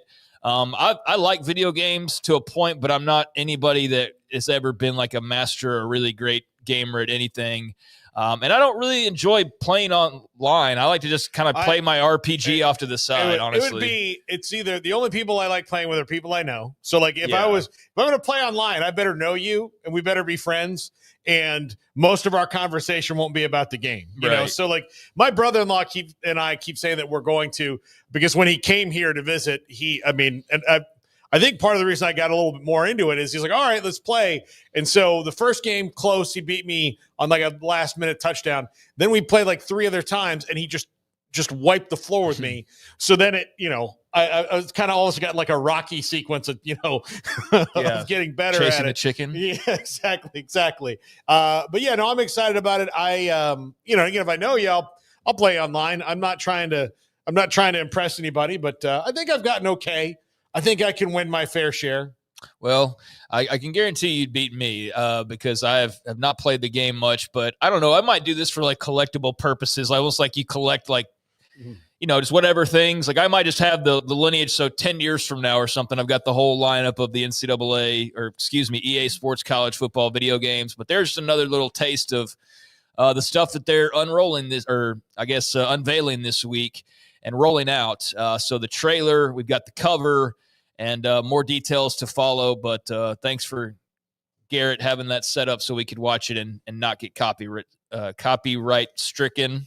I don't know if that's how you say it or not. Meanwhile, Chris Vanini over at The Athletic has some news on the WWE and the Big 12. Now, for those that don't know, 2 or 3 years back, went along with Brett Yormark's reign. He obviously had some ties with the folks over at Endeavor. And Endeavor, turns out like a year or two after that, would actually be a part of eventually buying WWE. So the partnership has kind of grown out of that whole arrangement and familiarity. And they've had WWE personalities that have come out to various events. For example, who was it? Was it Undertaker that gave Quinn Ewers the belt like 2 years ago? Yeah. Then last year, I want to say it was Jey Uso, who's now a world champ, and Sami Zayn. They, I believe, were there for Arizona State's big win. We've seen the title belts, right? You've seen those get passed around in like basketball and football and whatnot. I remember at Big 12 Media Days in Vegas, actually, which is where Endeavor is headquartered and where the WWE might be headquartered sooner rather than later, actually. But they had Big E, who actually was a college football player at Iowa and has had to retire due to injury, but he's still around, along with Braun Breaker, who's probably one of the biggest stars that's out there. They were at Media Days last year. And so there's been this crossover, but Chris Vanini saying that the Big 12 and WWE are expanding their partnership this fall. WWE will hold several episodes of Friday Night SmackDown in Big 12 markets the night before football games. And this will actually include and start off with Week 0 in Ireland. As before Kansas State and Iowa State, they will have a show in Ireland on Friday Night SmackDown. And then the other announced before UCF in North Carolina, there will be a show in Orlando. So there is also that one that's been announced as well. So, yeah, UCF in the city of Orlando, which that's where they're partially – I mean, that's where their home base for NXT and a lot of their stuff is. So that's their backyard, basically, but ties right in with UCF. And so, yeah, UCF, UNC will get an Orlando show, K-State, Iowa State, and Ireland. And so those make sense. It had me, though, thinking of, like, who else will be able to accommodate, because they don't just travel around everywhere like they used to. They don't go to every town like they used to. But Orlando's an obvious because they already have some skin in the game there, and it's a big city. They were just in Fort Worth at Dickies Arena like 2 weeks ago, maybe it was. Houston's a no-brainer. Salt Lake City is a big enough city. And then Cincinnati, I want to say they were there like a few weeks ago, perhaps. Beyond that, I don't know how much else will get a WWE SmackDown event. What about Tempe? Tempe and Tucson, I was thinking about them. I didn't know off the top of my head, though, like I knew the others that they've had one recently. But, yeah, they would probably end up with one as well. So those are the cities that, for what they're doing now, make the most sense. Mm-hmm. I don't see them hosting SmackDown in, like, Waco or Provo, maybe. But maybe they do. Maybe they do. I don't know. But they're expanding the partnership. So you're going to have a tie-in with a SmackDown show before some of the big games in Big 12 cities. And I think that's pretty cool. Is Kansas City a Big 12 city? Could you Not sell it as that? But I mean, I guess last year you could have, right? Yeah. You said Kansas is playing here, and we're going to have it in Kansas City. Cincinnati's hosting a game there. They're playing Nebraska there, so that's not their home. Yeah, but again, Cincinnati would be a really easy one for them. Yeah, Cincinnati would be one that I'd have in the pile of definites. Cincinnati, Orlando, Fort Worth, Houston, Salt Lake City, I think are all like that's no-brainers. And then beyond that, I don't know, like they used to do house shows at all of these towns. They don't do house shows really anymore. It's all about making as much money as possible. So they go to bigger cities. So I don't know who else will be able to get events, but I think that's pretty cool. I don't know about you guys. I also like WWE, and y'all really don't. So That coming down from from Chris Vanini. So if you're in Ireland for the big K-State Iowa State game and you're a wrestling fan, like, hey, there's going to be a show there as well. And then for UCF and UNC in Orlando. But if you're in Orlando, you already have your fill of WWE, but there's a little extra thing for you as well. So I thought that was pretty cool. And I'm definitely going to make an attempt if they have Braun Breaker and Big E standing around like they did last year. I'm going to go pop an interview because I was tempted to last year and then just got sidetracked. But I didn't see many people talking to him, and I'm surprised because there's a lot of wrestling fans in college football. I'll go be your hype man. I mean, okay. The days that we got a couple of WWE interviews when you weren't at Super Bowls with us, and just put you on, just put them on the system, and we were like, hey, I promise you, just tell your guy this will be the interview he does that he likes the most. And I mean, we're probably 10 for 10 on that. If they're like, oh, well, it wasn't two guys going like, hey, put me in a headlock, or so it's fake, huh? Yeah, it wasn't that. Like Laurinaitis, when he got up, he was like, that's the best interview I've done. Like, all these people here are clowns. Yeah. R.I.P. Road Warrior Animal. He was a great guest one time years ago. So there's Steven Simcox already said that I should be the guy, as I told y'all a few minutes ago. So there's a Big 12 WWE reporter spot. Do you know how Craig is one that never toots his own horn? Ever. Not one of those that does that. In fact, for you to say that and be that confident, how good you are at that. Yeah, I will win the Royal Rumble to be the Big 12 WWE reporter. So anyways, there's that crossover. They've done the championship belts thing. I know some people don't like it, but I think it's cool, and it brings attention that otherwise you're not getting. So there is that, WWE and Big 12 beefing up their partnership with some shows. Meanwhile, NBA playoffs rolling on along tonight.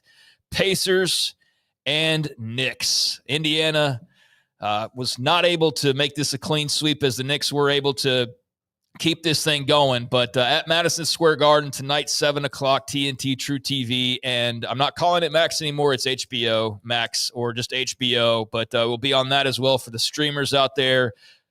Pacers trying to get it done in MSG, and the Knicks just trying to stay alive and make things interesting. Last night, of course, the Thunder moving on first to book their ticket to the Western Conference, to the NBA Finals as they took down Minnesota 124-94.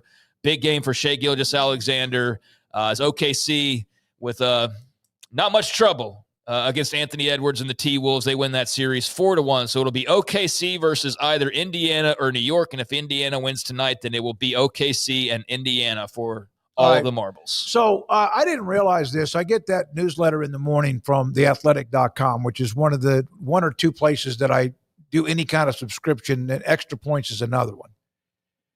Oklahoma City had the 5th most wins in NBA single season history. It is one of the most quiet monster years. They've got that, what's the guy's name? Gilgeous or whatever his name is? Shai Gilgeous-Alexander. Yeah. I just said that. He was a part of a bit piece as a throw-in for the Paul George trade. Am I right? Yeah, He Paul just won George's the MVP. Bill Simmons spent like a whole segment on this the other day about how Paul George's moves have basically created super teams everywhere he's left. I mean, it's like his legacy at this point. But yeah, I mean, they've got a great team, and they've also still got like 25 first-round picks over the next 10 years that they can play around with. They are going to be a problem. Presti is an incredible GM. Somebody just said that in the chat. Yeah, and I think they're probably going to win their first title. Yeah, I quit watching in the second quarter yesterday because I was like, well, it was a blowout. This is not good. And what I wanted to see was Anthony Edwards, really put some let's put a spectacular game on and get this thing to a game 6 if we want to be, have some fun with it. But, after the first quarter kind of showed what Minnesota had left in the tank overall. Sam Presti I remember when they started trading off all those draft picks, and I thought, man, this is going to pay off someday. I didn't think it would be 4 years from, when he started. It paid off fast. No, and he just kept trading people and getting draft picks, and then, developing. They've got a great staff. Yeah, they're pretty young. They're right? very it's very. I'll tell you this. It's very Spurs-like the way that they do things. Put it this way: they got 3 first rounders this year, and they're going to probably quite possibly win the whole NBA championship already, and then to still have those things to play around with. And that's just like a sampling of what all they've accumulated with him the last few years via trades and everything else they've worked. It's an incredible job, and that's one of the best run organizations in a market that otherwise would not even be on anybody's radar. And so I commend them for the job they've done. Got to finish it, though, but they're in the finals. The Office fan, OKC has a college-like atmosphere in their home arena.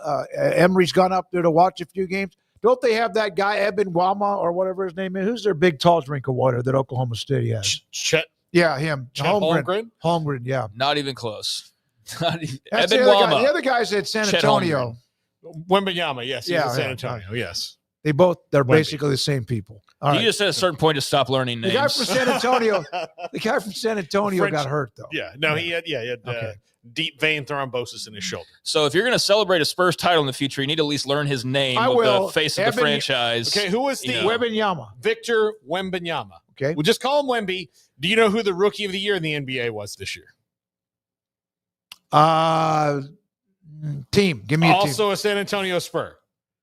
Stephon Castle was the rookie of the year. So okay, all right, good for him. Yeah, so it wasn't Jeremy fan, Sohan. Smokey over here. Yeah, yes, San Antonio native. Yeah.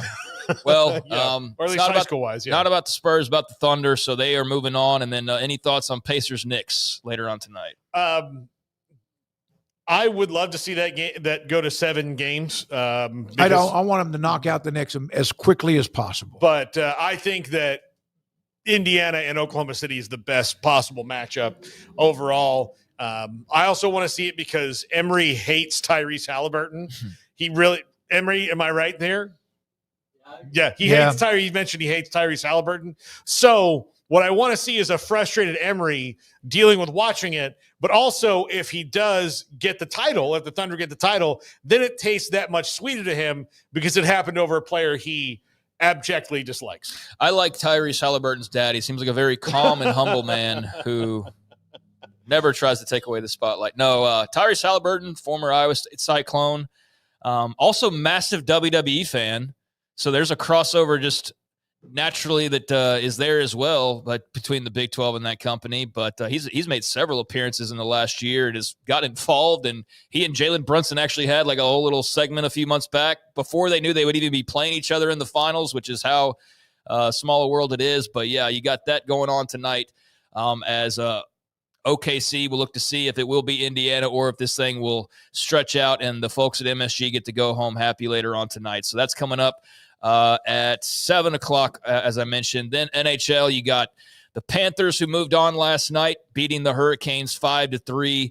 Easy 4-1 series win for Florida, who is back in the Stanley Cup Finals looking to win another cup, and now awaiting who it will be. And tonight it might be decided as Edmonton's in Dallas and the Oilers are up 3-1.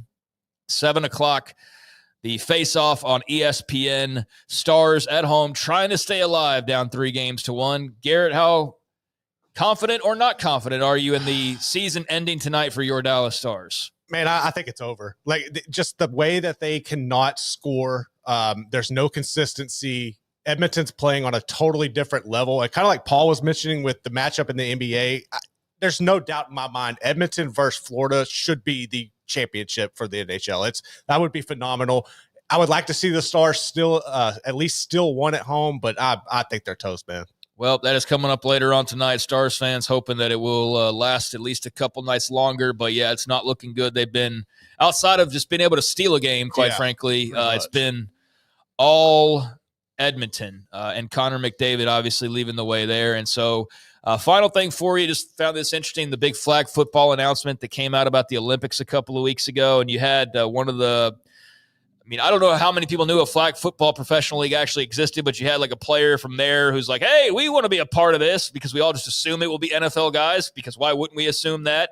I don't know how that will be decided ultimately, but there's a couple of names that you can go ahead and probably check off as they've been asked, is, meetings, OTAs, everything that's been going on, NFL gearing up for training camps. There's been more media here as of late. And Patrick Mahomes and Matthew Stafford both asked about playing in the Olympics on Team USA's flag football team. And Mahomes said that he thinks he's going to leave it to the younger guys when asked about whether he would be involved. He said, I'll probably leave that to the younger guys. I'll be a little older by the time that thing comes around. He's just turning 30 in about 2 months. Yeah, look at the gray hair on the sides. What an old, decrepit, crotchety old man Patrick Mahomes looking there. I'm surprised he doesn't need toilet help. Yeah, exactly. Honestly, that hits a little bit too close to home. So his old ass will be like, where are we? So he's 30 in September. So he'll be 32. I mean, of course he's not going to be able to play. 32, dinosaur. Yeah. So he'll be out of there. He'll be former Arizona State quarterback Jaden Daniels with Washington. Well, not be. Very well could be. But, so Patrick Mahomes. No, he doesn't need to be doing that. Yeah. Patrick Mahomes doesn't sound like he's going to be involved in it. And then Matthew Stafford, who's actually old, he is getting close to 40. He's got a couple years left. But he said, you talking about coaching or what?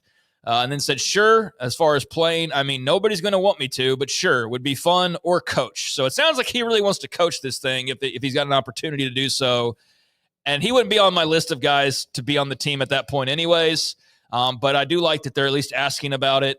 And Stafford, like I said, he will be like 40 when that comes around, and he'll probably be retired. But Mahomes will still be a puppy, basically, still a young man. So we'll see when it rolls around, but there's a few things off the radar. I saw a couple of the professional flag football guys going like, hey, it's a different game. Who's that? He might be able to whip my ass. Who's that guy, Doucette or something like that, that's talking crap about how we should be given the opportunity to play? That's him. Yeah. That's he's talking about. Yeah. That's who it's talking. Okay. He's little guy. Yeah. He's like 5'6". Yeah. I told you guys No, when I he might watched be pretty this, good. I don't know. when I was at the regional tournaments, I mean, again, the big time, maybe it's different, but the dudes who gave everybody problems were like little Deuce Vaughn SOBs. Yeah. It's like just six-man football. Darren Sproles type. Yeah, just guys. And it's because like you have a big guy who runs fast, who does all this. And then because you have to grab these flags and he's so low to the ground and they have this great center of gravity where they can cut on a dime, it makes some sense, but you're still not Tyreek Hill. Now, like Ashton Genty, you would think would fit this perfectly.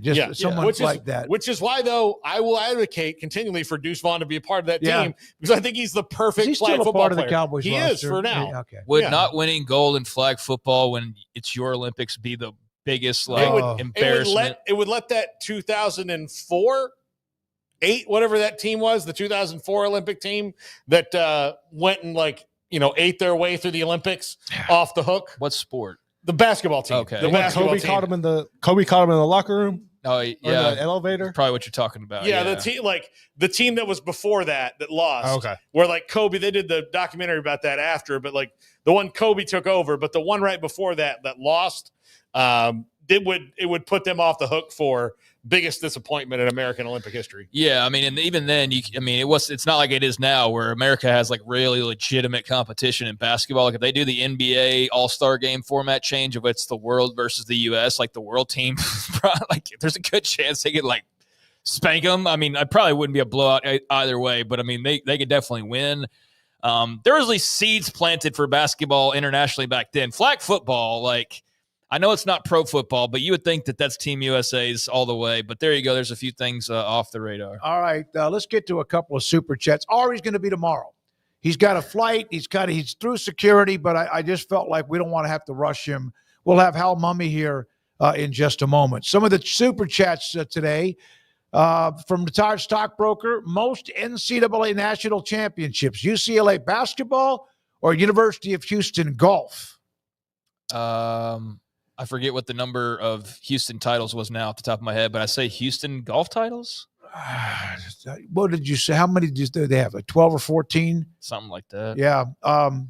I know the overall teams. Stanford has the most national championships, but I'm looking for individual. I'm trying to find that out. I thought I had that ready, but I don't. Okay. Well, Houston just won what is Houston Golf has more titles than UCLA. They've got 16. Yeah. And then UCLA had 11 basketball titles. Yeah, Wooden won 10, and then they had the other one. Who was it? Who won that one for UCLA?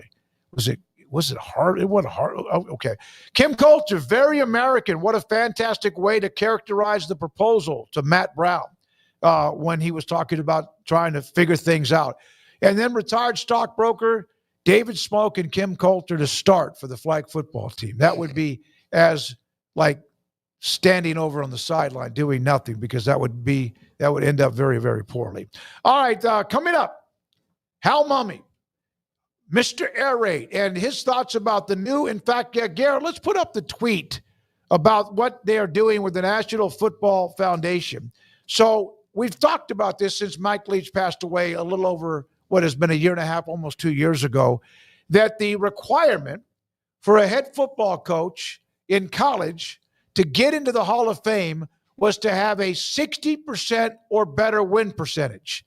Beginning with the class of 2027, coaches with a career winning percentage now of 595 or higher will be eligible for consideration. That doesn't mean they're going to get in. All other requirements, including a minimum of 10 years as head coach, at least 100 games, 3-year waiting period, all of that remains unchanged. There are some that are calling this the Mike Leach rule, but there are others who also are in this particular group, including, I think, even Rich Rodriguez. I think Howard Snellenberger, among some others that might now all of a sudden. But Hal Mummy, here's a quote. It's the only sane thing to do. Why is 60% the magic number? I mean, not everybody gets to coach at Notre Dame or Texas or something. So he'll join us on that. And I think this seems like it's been a pretty popular decision. And there'll be some that go, wait a minute, why are you lowering the standard? Well, they've decided to do that. And so 60% has been, you had to have that as a minimum winning percentage. Hal Mummy, he's next. This is 365 Sports. Automatic Chef is your local vending, office coffee, and micro market provider, delivering outstanding service to break rooms all over Central Texas for over 50 years. Automatic Chef brings the best products to your location at the best prices. With hundreds of choices in fresh food, coffee, snacks, and drinks, let Automatic Chef tailor a break room solution to your needs. Make break time great again with Automatic Chef. Automatic Chef Canteen, 6900 Imperial Drive in Waco, or online at automaticchef.com.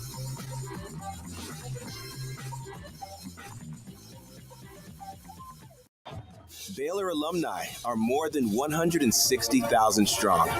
When we all join hands to support our university, we don't just move the needle, we move mountains. Working together, we create life-changing opportunities for students on the field, in the classroom, in the laboratory, and in life for generations to come. So get connected, get involved.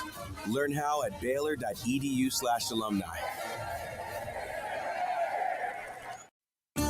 There are 26 letters in the alphabet, over 600,000 words in the dictionary, and just 3 of them said together can change everything. Let's order pizza.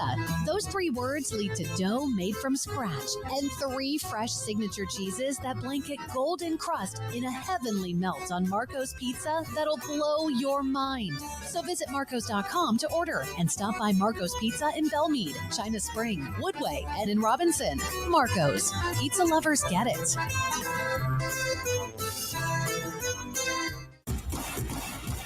Penny Clinic Men's Healthcare in Woodway is now proud to offer you men an exceptional weight management body sculpting product called semaglutide, also known as Ozempic or Wegovy. Semaglutide is an FDA-approved weight management medication. Once-a-week injections of this powerful medication offers an average body fat weight loss of 20% within the first year of treatment. In addition to body sculpting, semaglutide also normalizes blood sugars and has the clinical research proof of reducing blood pressure, cholesterol, stroke, and heart attack risk. If you're like most men and you have stubborn fat that will just not respond to typical diets and exercise, then help is finally here. Semaglutide, affordable, highly effective. Google search Penny Clinic Waco and reach out to the Penny Clinic team today for a free consultation with Dr. Petty to see if semaglutide is right for you. Go to pennycliniclowt.com.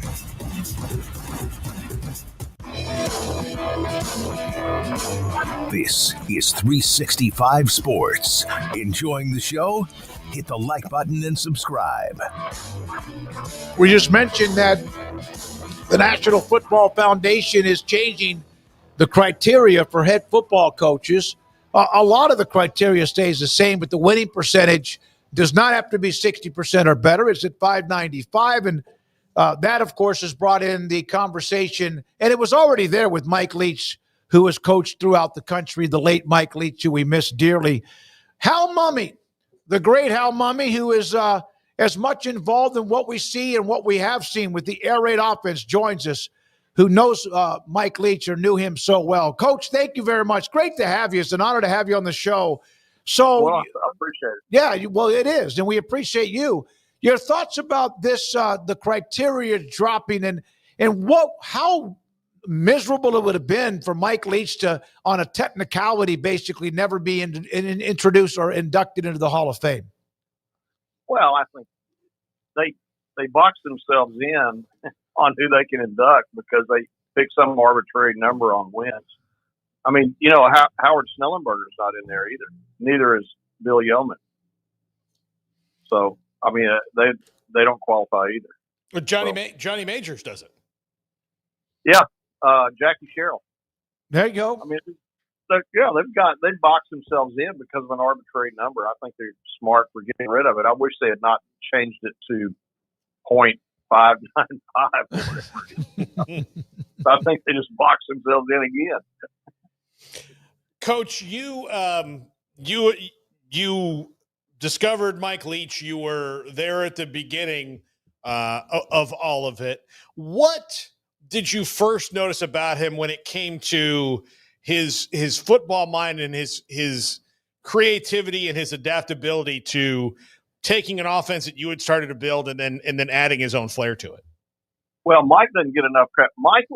He and I, when we were at Iowa Wesleyan together, I handled the quarterbacks and receivers, and he did the O-line. And so we were basically a two-man team there. We had some other coaches that helped us, but we were the brain trust. And Mike developed all of the offensive line drills and techniques and everything you see now in air raid offenses where the guys are in 2-point stances and they're backed off the ball and they got wide splits. Mike developed all that. So we were inspired by Roger French at BYU and we studied him a lot. But when it comes to how you coach an offensive line in the air raid, Mike was the founder of it. He had the wide splits, but also 345-pound guys, too. That just made it even more difficult to see what was going on, right? Well, yeah, we wanted to get guys that had some girth and some size and could still move their feet. We spent a lot of time working on their feet and being able to move side to side. And basically, it's like a boxing match for those guys, and they got to win every round. How, when you started this offense, and you mentioned obviously the role that BYU, and then also with Mike in tandem, was there a time when you're kind of looking at this and you're like, damn, this is new. This is something we need to try. What was that like when you all that came together? Well, it started at Copper's Cove in 1986. Mm-hmm. And we started winning games that Cove had never won. But like we beat Temple and we beat Westlake. We beat Colleen Ellis and several teams that they had never beaten in the whole history of playing. And we were doing it with linemen who had girth. They basically were the fat guys. But we taught them to jump rope and do wall sits and lift weights and get in shape, and it turned out pretty good for us. So when I went to Iowa Wesleyan, I was happy to do that because now we could go recruit the guys to play in the O-line instead of having to just right guys out of the hallways. But when I went up there, nobody. It was such a cut and pay. Nobody from my staff on offense could go with us. So I had to find an offensive line coach. And in 1988, if you said to any self-respecting line coach that we're going to play out of a 2-point stance, throw the ball 50 times a game, and I want you backed off the ball, and I want you to have real big splits. Before you finish that paragraph, they'd walk out of the room. So I just decided I was going to hire the smartest guy I could find and then just teach him what I wanted, and that turned out to be Mike. Was he also your SID? Did I hear this story once at Iowa Wesleyan? Yeah, but he had to write. He was the SID for football. Yeah. In other words, his job was to write up the articles after we played, and try to get us in Iowa. The big thing is being in the Des Moines Register. If you can get in the Des Moines Register, you are somebody. It's like the famous scene in The Jerk where Steve Martin reads his name in the phone book. And runs around shouting, "I am somebody." But that was the way it was at Wesley. Just trying to get in the Des Moines Register was a real challenge for us. But Mike did a wonderful job. He wrote great stories, and he reached out to young sports guys like Dennis Dodd with CBS Sports Line, people like that, and made friends with them. And eventually they started writing about us. By the way, Mason Miller, who, of course, as you know, the offensive line coach at Sure. Baylor, I texted him earlier today once I was able to confirm you could come on the show, and he was at McMurray with you and eventually took over at McMurray. I said, I've had you on, we've had you on other shows before, but I said, give me a nugget about Hal Mummy other than just the X's and O's. He goes, ask him about the time when Mike Leach got me in trouble for not being in class. Well, Mason's dad worked at the Pentagon and was an ex-Marine who he's one of those guys crawling through the jungles in Vietnam with a knife in his teeth. And so fairly tough guy. So when Mason decided to come to Valdosta, his dad made me promise that I would. Yeah, he didn't care how much he played. He just wanted to make sure he got his degree. Well, so I'd made it a point to keep up with Mason's grades. And there was one particular period in the spring, I think the second year he was there, that Mason had decided class was optional. So I called him in my office, and when I was through with him, he was more afraid of me than he was his dad. And I threatened him if he ever missed another class, I was going to run him off. Well, as fate would have it, a few days went by. He's walking to history class through our office, and Leach sees him and calls him in and says, "Sit down, I want to tell you a story." And Mason says, "Well, I got to go to history class." And Leach tells him, "No, this is a better deal. Sit here." So he tells him, "Do you know anything about Geronimo?" And so 2 hours later, Leach was through telling him all about Geronimo, and Mason had missed class. So I get a few days go by, and I get the report where he missed history class again. So I call him my office, and I'm about ready to hang him. And he says, "No, it's not my fault. It's not my fault." He said, "Coach Leach got me in his office. He had to tell me these stories about Geronimo, and I couldn't get out." That's such a Mike Leach story right there. I mean, oh, yeah. I interviewed him twice, and I really do regret that I just didn't. I was so young, I didn't know that you just call him up and talk to him. He was like that. But the second time I interviewed him, I had heard him mention he wanted to write a book about Geronimo, and then he said, "Yeah," and he did. He was, and he said, "Hey, don't record this because I don't want to spoil the book." And then he talked to me for 30 minutes after the interview about Geronimo. I got it right here on my desk. Yeah. Him and Buddy Levy. Yeah. They wrote a great book. I read it. But yeah, Mason got in trouble over that. That was that was just Mike being Mike, How he of course could go off on anything, like who would win the mascot fights or whatever, but he also was concerned about college football or college athletics and what was the future.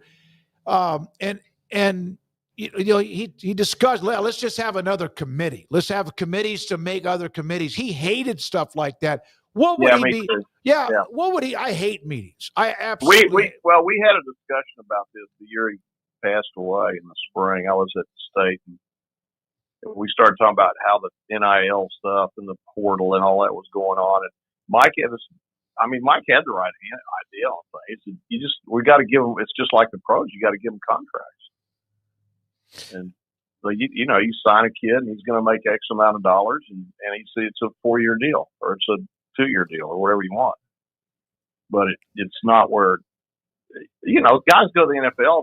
They sign with the Jacksonville Jaguars. They can't walk in after the season and say, "Hey, I want to go to the Browns." Mm-hmm. They've got a contract, so that's what they're going to have to do. it's turned into pro football, and they just need to be realistic and treat it that way. I suspect that's what the SEC is going to do now if they're pulling away. What do you think about the conference nativism that goes on right now? Because you know, it used to not really be that way. Like, conference is fine. Like, my team plays in this conference, this team plays in that conference, but nobody was happy when another team in the conference won if it wasn't you.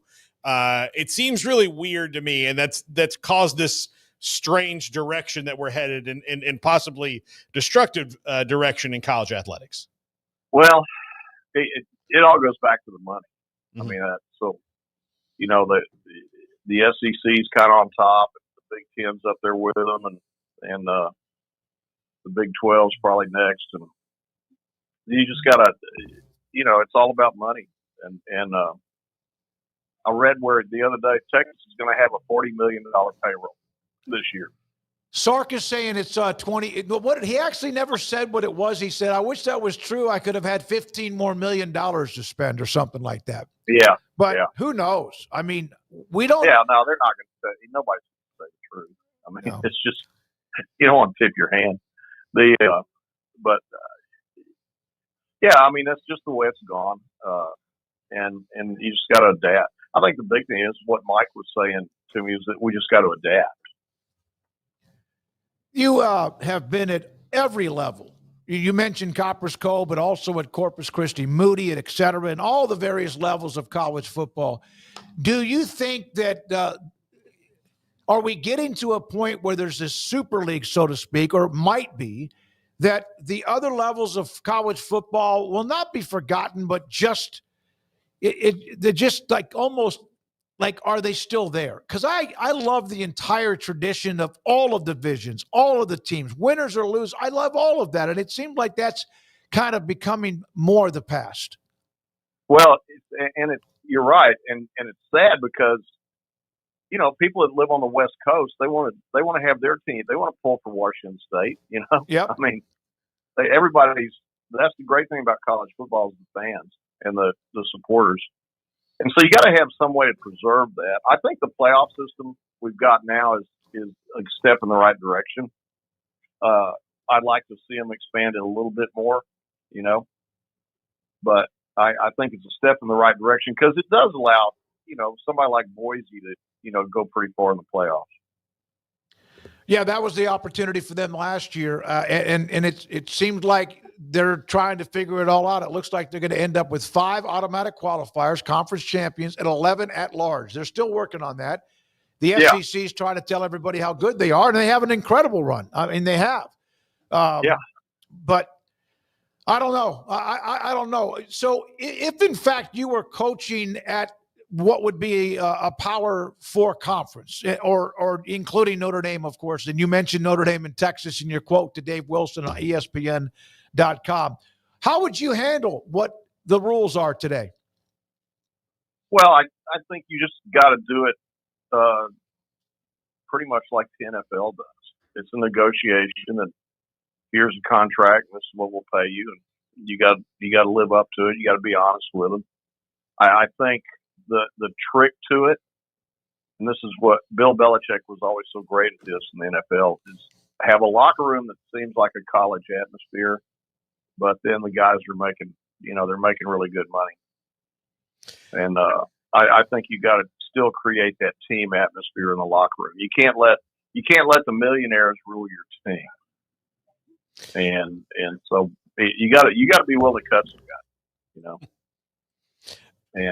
And that he always was. That's why the Patriots were so good for so long. Coach, who is running your offense the best right now in college football? Well, there's several that you probably haven't heard of as much, but Chris Hatcher at Samford, my son at Colorado State, the Sonny Dykes at TCU. Obviously, Lincoln Riley does a nice job at USC. And Shannon Dawson doesn't get credit for it because they don't want to call themselves an air raid team, but they were pretty damn good this year at Miami. Yeah, I watched probably 9 of their 12 games. Looked like an air raid to me. Yeah.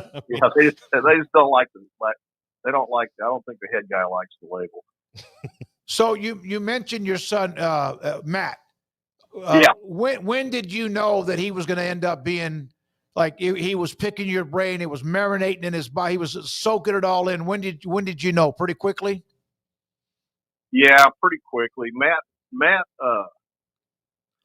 played for me in junior high when I was at Cobbers Cove, and then he played for me at Valdosta State and again at Kentucky. And Matt had the unfortunate experience of backing up 3 All-Americans at college, so he was the perennial backup. But every time he would get in a game, he would call a 6 call, which is 4 verticals. So even if I told him to run the clock down and run the ball because we're way ahead, he would go in and check to 6. And so I kind of knew he had a feel for it at that point. Does when it all came into the state of Texas, you mentioned COVID, you were there in the 60s, and then you started to see other schools that did the air raid, I hope I can ask this correctly, did the air raid offense allow teams that maybe didn't have the athletes who they were playing to have a better chance of winning? Well, yeah, that's why we did it. Okay. In 86 is when I went there, and we just copied BYU. And we did that for 3 years there, and we won some games, like I said before, that we probably shouldn't have won. Right. I mean, it wasn't a huge turnaround. We about broke even, I think, on record-wise, but it was a really tough district in those days. And then I went to Iowa Wesleyan, where they hadn't won a game in 2 years, and we managed to recruit the right players, and we won 7 the first year and 8 the second year. We went to 2 little bowl games, and our last year it really came to fruition. That's when what people know as air raid. That's when we started playing fast. We added that to the repertoire, and 1991 was when we decided that our schedule had gotten so difficult that we needed an edge, and so we came up with this let's play faster than everybody else scheme, and it worked really well, and then people started copying it after that. How hard was it to implement the speed? Like, I've seen it with teams. I saw it here at Baylor during the Briles era where the inverse was true. Like, they had times where they would struggle at the end of games because you practice so fast that in that, like, rare instance that you do need to run the clock down, you could see the quarterbacks getting antsy. They're like, oh, there's 19 seconds on the play clock. I should have snapped this 15 seconds ago. And it would get in their heads. How hard was it to implement on the other way around, seeing as nobody went that fast unless it was the end of the game before? Well, we pretty much just did it when the score dictated it, and we would practice that, using the whole clock. But what's great about that is you make them line up. So you think about it, get down to a 3-point stance. And see how long you want to hold that. Yeah. So if you're a defensive lineman and we're deciding to run the clock down, well, basically nowadays you can run off 40 seconds. A lot of time they have to be in that stance the whole time. Did you say Hatcher from Sanford is one that's doing it? Yeah, he's doing a great job there. He was our Harlan Hill winner at Valdosta State, and he worked for me at Kentucky also after he got into coaching. I brought that up because they've played against anybody. They play those games where they're also going to get money because it's part of. But they're playing in Waco in early September. Oh, are they? They're coming over. Yeah, that's right. He told me that last year when I saw him. Yeah. So when you mentioned Sanford, I'm like, I want to make sure double check that's they're playing against I guess in Baylor maybe the second or third weekend in September. You're coaching high school football now. No, I'm not doing anything right now. I'm kind of working on the pro league stuff, this developmental pro league that we're trying to put together. But it's still a year away for us. There's been a lot of those that have come and gone. Some of them have stuck better than others. What do you think is the key to making that work? Well, we're modeling our league we are going to model it on AA baseball. And because if you look around the country, there's a whole bunch of AA places where the franchises are very successful. They draw 5,000 to 10,000 people to games. So everybody has a good time, and it doesn't cost mom and dad an arm and a leg to take their kids to a baseball game. So what we want to do is the same thing in the summertime for the for the football guys and give these guys a chance. It's really needed because there's so many players left out there after the NFL signs people, and they don't really have a place to go. Most of them are playing arena ball right now, and arena ball is fun to watch, but there's no translation to the NFL. The scouts can't watch the film and say, "Yeah, I'd like that guy right there." Mm-hmm. You know. Mm-hmm. So what we want to do is have an NFL rule style league in the summer, play 6 or 8 games, and let the guys, get some film about the same time the training camp's opening up. A lot of them will get signed that way. One of the things, especially the way that it works, you get so many reps. So if you are on an NFL, say, practice squad, or you're the 3rd string quarterback on an NFL team, there's only so many reps to go around in practice. So you're really not getting that much better in practice in live reps, because if you're the 3rd string guy, you get 10 on a good day. Like on your best day, you get 10. Good day. Usually it could be 0. Yeah, it could be 0. You Cowboys could be playing the Eagles, and it's like no snaps for you. If you're in, we're going to lose anyway. And I don't know how you get better without reps like that. And so I think a lot of guys get stuck. That's a good observation, and it's all about reps, and that's what we're trying to develop this league about.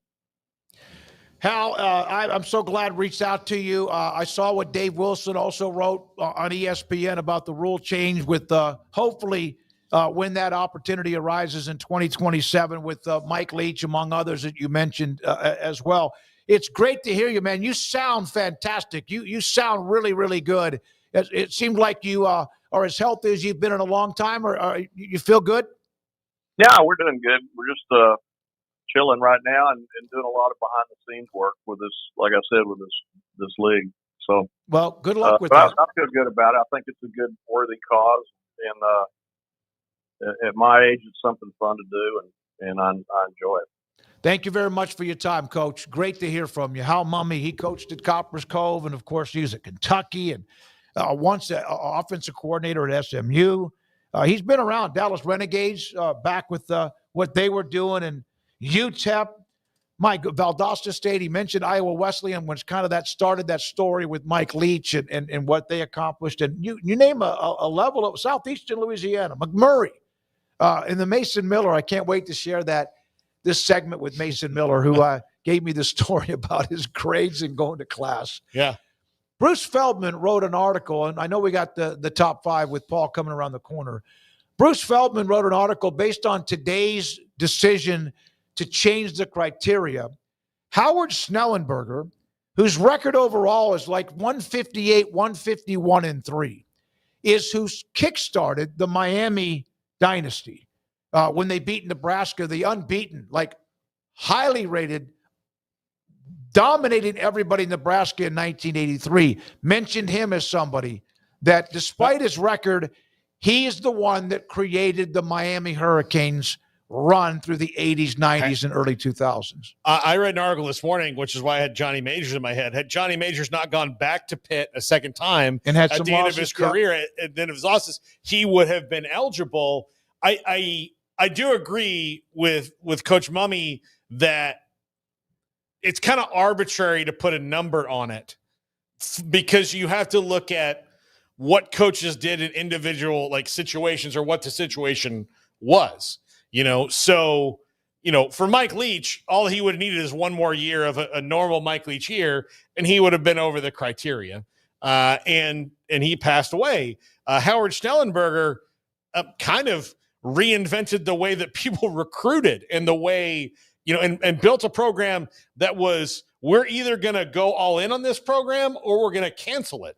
That's what happened when he took the job at Miami. Was, you are here so that football doesn't get canceled at Miami. Mm-hmm. Like, if you think about the talent that lives in Miami and what he did, created the state of Miami recruiting wise, that's Hall of Fame worthy in itself. It took Gil Brandt forever to get in the NFL Hall of Fame, because he was not a coach. He was a general manager and an executive. But to hold him to a standard of, you had some bad teams and you weren't as successful as you were here when you're an innovator, would be like, well, not all Gil's players went to the Hall of Fame. You're like, yeah, well, they're not all like that. So when you have like Jackie Sherrill's won at several schools, and wasn't maybe national championship great, but man, he's probably the greatest coach in Mississippi State history, is he not? There's somebody I'm missing. There's somebody I'm missing at Mississippi State. Did Ballard coach there? Yeah, I think so. Yeah, he did. But I know that wasn't the early on with what he did. But the most successful was probably Jackie Sherrill. Yeah. So again, I think and look, if you could have not put Jimmy Johnson in the Hall of Fame because of his run with the Dolphins, but he won it's about the great things that they do when it comes to coaching. For players, I think you have to have statistical standards.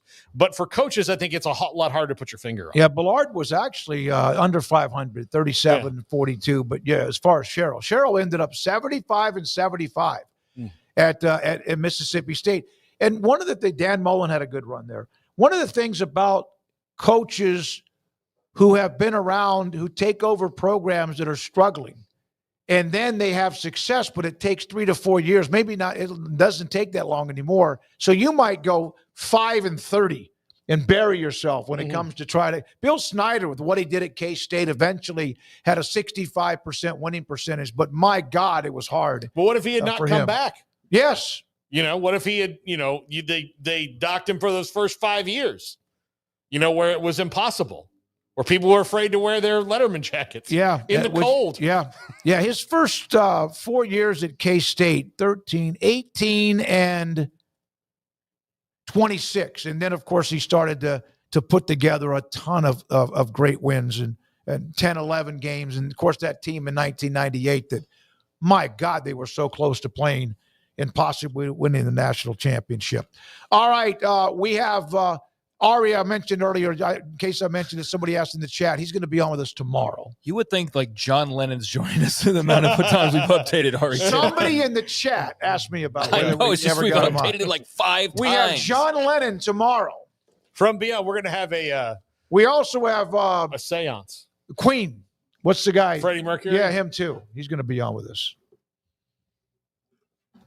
Who do you prefer between those two? I know Elton John's number one, but if you had to pick the secondary between Queen and the Beatles, what would you pick?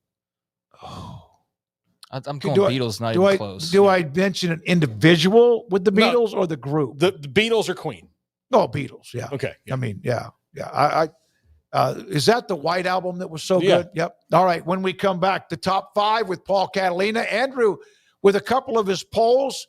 And the results of that and more, this is 365 Sports. Waco Custom Marketplace, Lake Air Drive in Waco. The specials that are on tomorrow and also while they're open on Saturday. Snow crab and king crab legs, $11.50 or $32 a pound. Bone-in pork chops, $3.10 a pound. Select choice and prime beef fillets from $15.90, $25.90, and $32.99 a pound. They got a picture of it on their Facebook page. All that marble, it looks delicious. The bone-in ribeyes and then the boneless ribeyes. You could just look at that, the marble. And I bought 6 of them a couple of weeks ago. Had one over the weekend, a bone-in ribeye, and probably will try to have one again sometime this weekend. Brian Bauer and the family, they've been in the food business, restaurant business, feeding, distributing restaurants for a long, long time. His dad started the business. His grandfather started the business with his father, and now he is running the business. It's a hometown grocery store with a full-service butcher shop and bakery, cold beer and wine. Waco Custom Marketplace at 425 Lake Air Drive in Waco.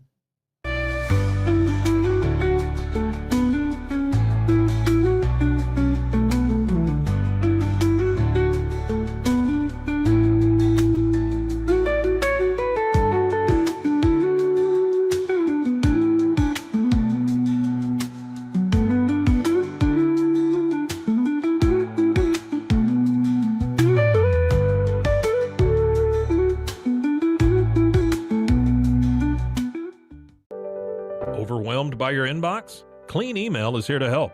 Organize, clean, and manage your emails with powerful automation tools. Say goodbye to spam and clutter and enjoy a stress-free inbox. Try Clean Email today at cleanemail.com. That's CLEAN email.com. Founded in 1910, Samsonite is the world leader in durable, high-quality luggage and travel accessories. Made to the highest standards, our products won't let you down. We give you the confidence to get out there and explore. Inspired by the past, devoted to the present, and built to inspire a multi-generational future, Samsonite is here to elevate your journey. Travel with Samsonite and pack confidence every step of the way. Shop now at shop.samsonite.com. Samsonite.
This is Paul Catalina's Top 5. Welcome into the Top 5, brought to you by Flag and Anthem. Check out their link in the description, plus 365sportsdeals.com. They're there, as are all of our clients and the great deals that they have. So today, Mike Leach is now eligible for the National College Football Hall of Fame in Atlanta, Georgia, because of a rule change that now puts his winning percentage over the mark. Which tragically he did not get to improve upon. He was 1/100th of a point away and died before the season. So stands to reason he would have gotten there. They have changed the rules now. Mike Leach gets in. But his true contribution to the game outside of his wonderful personality was the way he developed quarterbacks and made guys who maybe didn't have long careers post-college or whatever. Most of these guys are actually coaches now. But he made quarterbacks just prolific because of his offense and the way he did. Now, the one I think is the most perfect personality match for Mike Leach is Gardner Minshew. As a matter of fact, if you told me Gardner Minshew was secretly Mike Leach's son, I could believe that. They are both the same kind of eccentric and weird. Gardner Minshew starred for Mike Leach at Wazoo. And had some big wins and showed that personality, that ridiculous hair and mustache, and all of that was Gardner Minshew, the probably Mike Leachiest quarterback of all the Mike Leach quarterbacks. Number 4, Sonny Cumbie.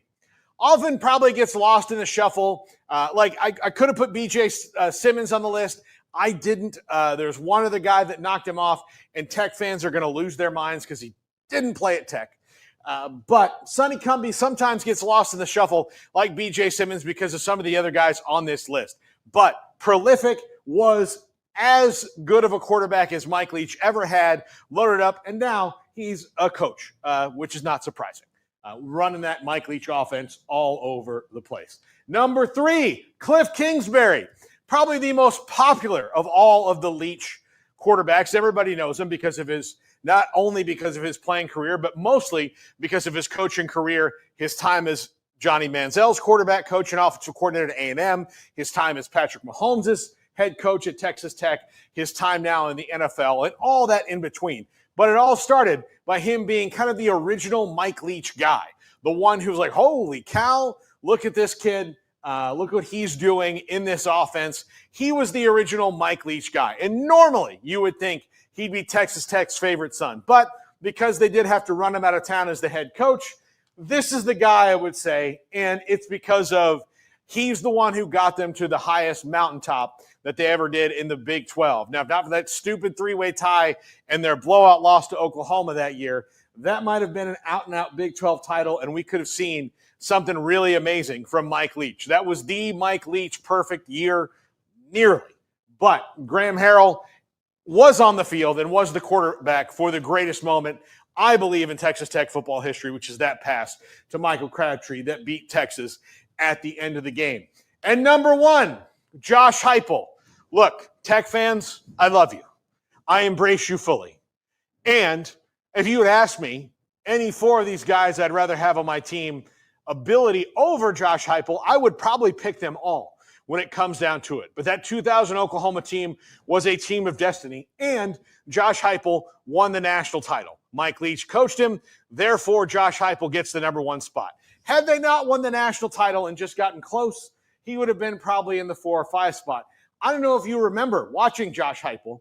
He lives in my nightmares because as he was being carried off the field this way, this is me right up here, walking down from the stands, pissed off that I went to the Orange Bowl for this crap. But I digress. This is not about me. It's about Mike Leach and Josh Heupel. But again, there's me right about up there. Right about up there. Mad as hell, almost 21 years old, unable to get a legal drink. It was tough. It was tough. It was a tough time for me. Again, I digress. Not about me.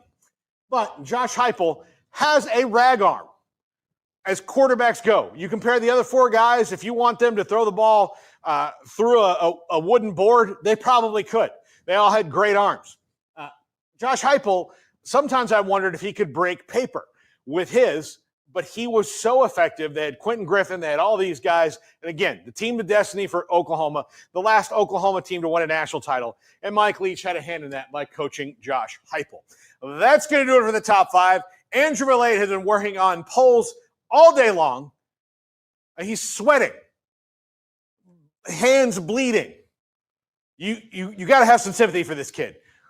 Vote in the polls. Well, if you didn't vote in the polls, it's too late. I shouldn't tell you to vote, but vote in the polls after today, and Smoak is going to tell you the results right now. I will. Thank you, Paul. Appreciate that. Oh, by the way, we had another super chat from the old barn cat, Go K-State. I want to win. I think he wants to be the number one with that, whatever that is in the chat. Community rankings. Yes, $9.99. A retired stockbroker, and Kim Coulter, and old barn cat, Go K-State. Here's the best way. Listen, I support this wholeheartedly because super chats certainly help us out. So I would encourage everybody to do it. Did we ever get a nickel from the previous super chats regime? I don't know. Maybe. I don't know if we ever did. All right, General Ursus, SEC. Somebody did say, you guys seem not talking about the chat room, but also the SEC is mentioned as much as anybody else, as much as the Big 12. This week, it sure has been. It really has been. Okay. Well, I mean, they're holding meetings this week, so they've been in the news every single day, whereas most everybody else doesn't have anything going on. Big 12 just started theirs. We've already talked quite a bit about your mark and Green to the 5+11, and so that was newsworthy. We talked about the WWE agreement. Yeah. The Big Ten's was essentially in a bunker. It was last week, and no media. There's nothing that came out of it, but Sankey's been talking and talking and talking, and they've been asking him questions to the point. He's not just talking to himself, but I mean, that's as much of anything. And plus, they're going to have a say on what this all looks like. So what they say matters. So it's part of the deal this week, especially with all the news going on. We're a college football podcast, so we're going to talk about college football. Yeah. I mean, and I know that, sometimes you come for a specific thing, but, also ignoring it.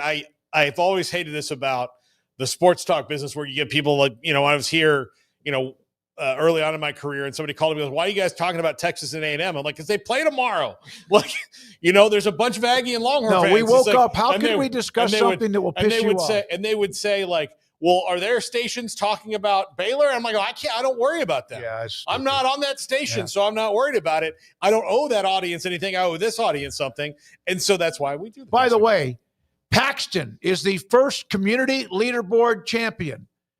325 points. He compiled. He beat out the old barn cat who had 300, and Kim Coulter had 300. Stormy Cyclone and Bracket Cat finish out the top 5. All right, here are the poll results. After watching the trailer, are you still excited for EA's College Football 26? 47% say not interested. Still not interested. 37 can't wait to play. 14% waiting for more reviews, and then sticking with Madden at 2%. I saw this from a tweet, by the way, before we get to the next one, from Bordeaux. This is a random college football fan. My first thoughts after playing CFP 26 at EA today. If you like college football 25, you're going to love college football 26. They listened a lot. Awesome. Good. All right. Now, next poll. Should Mike Leach be inducted into the College Football Hall of Fame with the criteria changing? Absolutely 83%, overwhelming. 9% need to consider more factors. And no, record still not enough, 8%. And those are a landslide win. Not a surprise. I thought it'd be 83%, but absolutely he's earned it. I can tell you about that 8%. They are boring people. Well, listen, we all love Mike Leach. Not, but I did see a couple of comments in the chat that they felt like you're changing the rules midstream. They are, but I would say this. I think also, he would have gone on to coach a lot longer. But the number itself is arbitrary. Yes, absolutely. The number is just like 60%. What did they change it to? 59.5? Yep. Yeah. So what are we talking? So they accommodated 5 people so that we don't bitch about those 5 people. But the whole concept of the number itself is arbitrary. Mm. Why 59.5 is suddenly good? Why does it have to be a threshold at all? Because get this, if there's not one and a dude went 45%, he's not getting into the Hall of Fame regardless of where the threshold is, right? Mm-hmm. So I just think it's arbitrary to begin with, and there's no purpose in having a stat like that that's like a barometer because there's so many other factors, and if they're not good enough, then that winning percentage will show it. You don't need a mark to say that they're automatically disqualified. Yep. So, all right. By the way. Yeah, Sylvester Croom's not getting in. Yeah. It doesn't matter what his winning percentage is or not, winning percentage. I don't know why that one. Like Mississippi State. Yep. I feel bad for singling him out, but that was one. The old barn cat said, I want to win. Kim Coulter goes, you better have money because tomorrow I'm putting down $1,000. Oh, Kim. Oh, there Lord. we go. No, please, God. Please do. All right. Thanks to Garrett Ross running the mothership. Also, Emery Winter, who's working on 365 Sports tonight, 10:30 tonight on the CW. And Andrew Valade, King Jiu-Jitsu, with what he does by stuffing content everywhere, plus working on the polls, and said that yesterday at one point we had a massive amount as far as huge numbers in one of our hours. It's a number we haven't reached in some time, so we do appreciate you. Craig Smoak and Paul Catalina back tomorrow. I'm David Smoak. This is 365 Sports. Have a great night.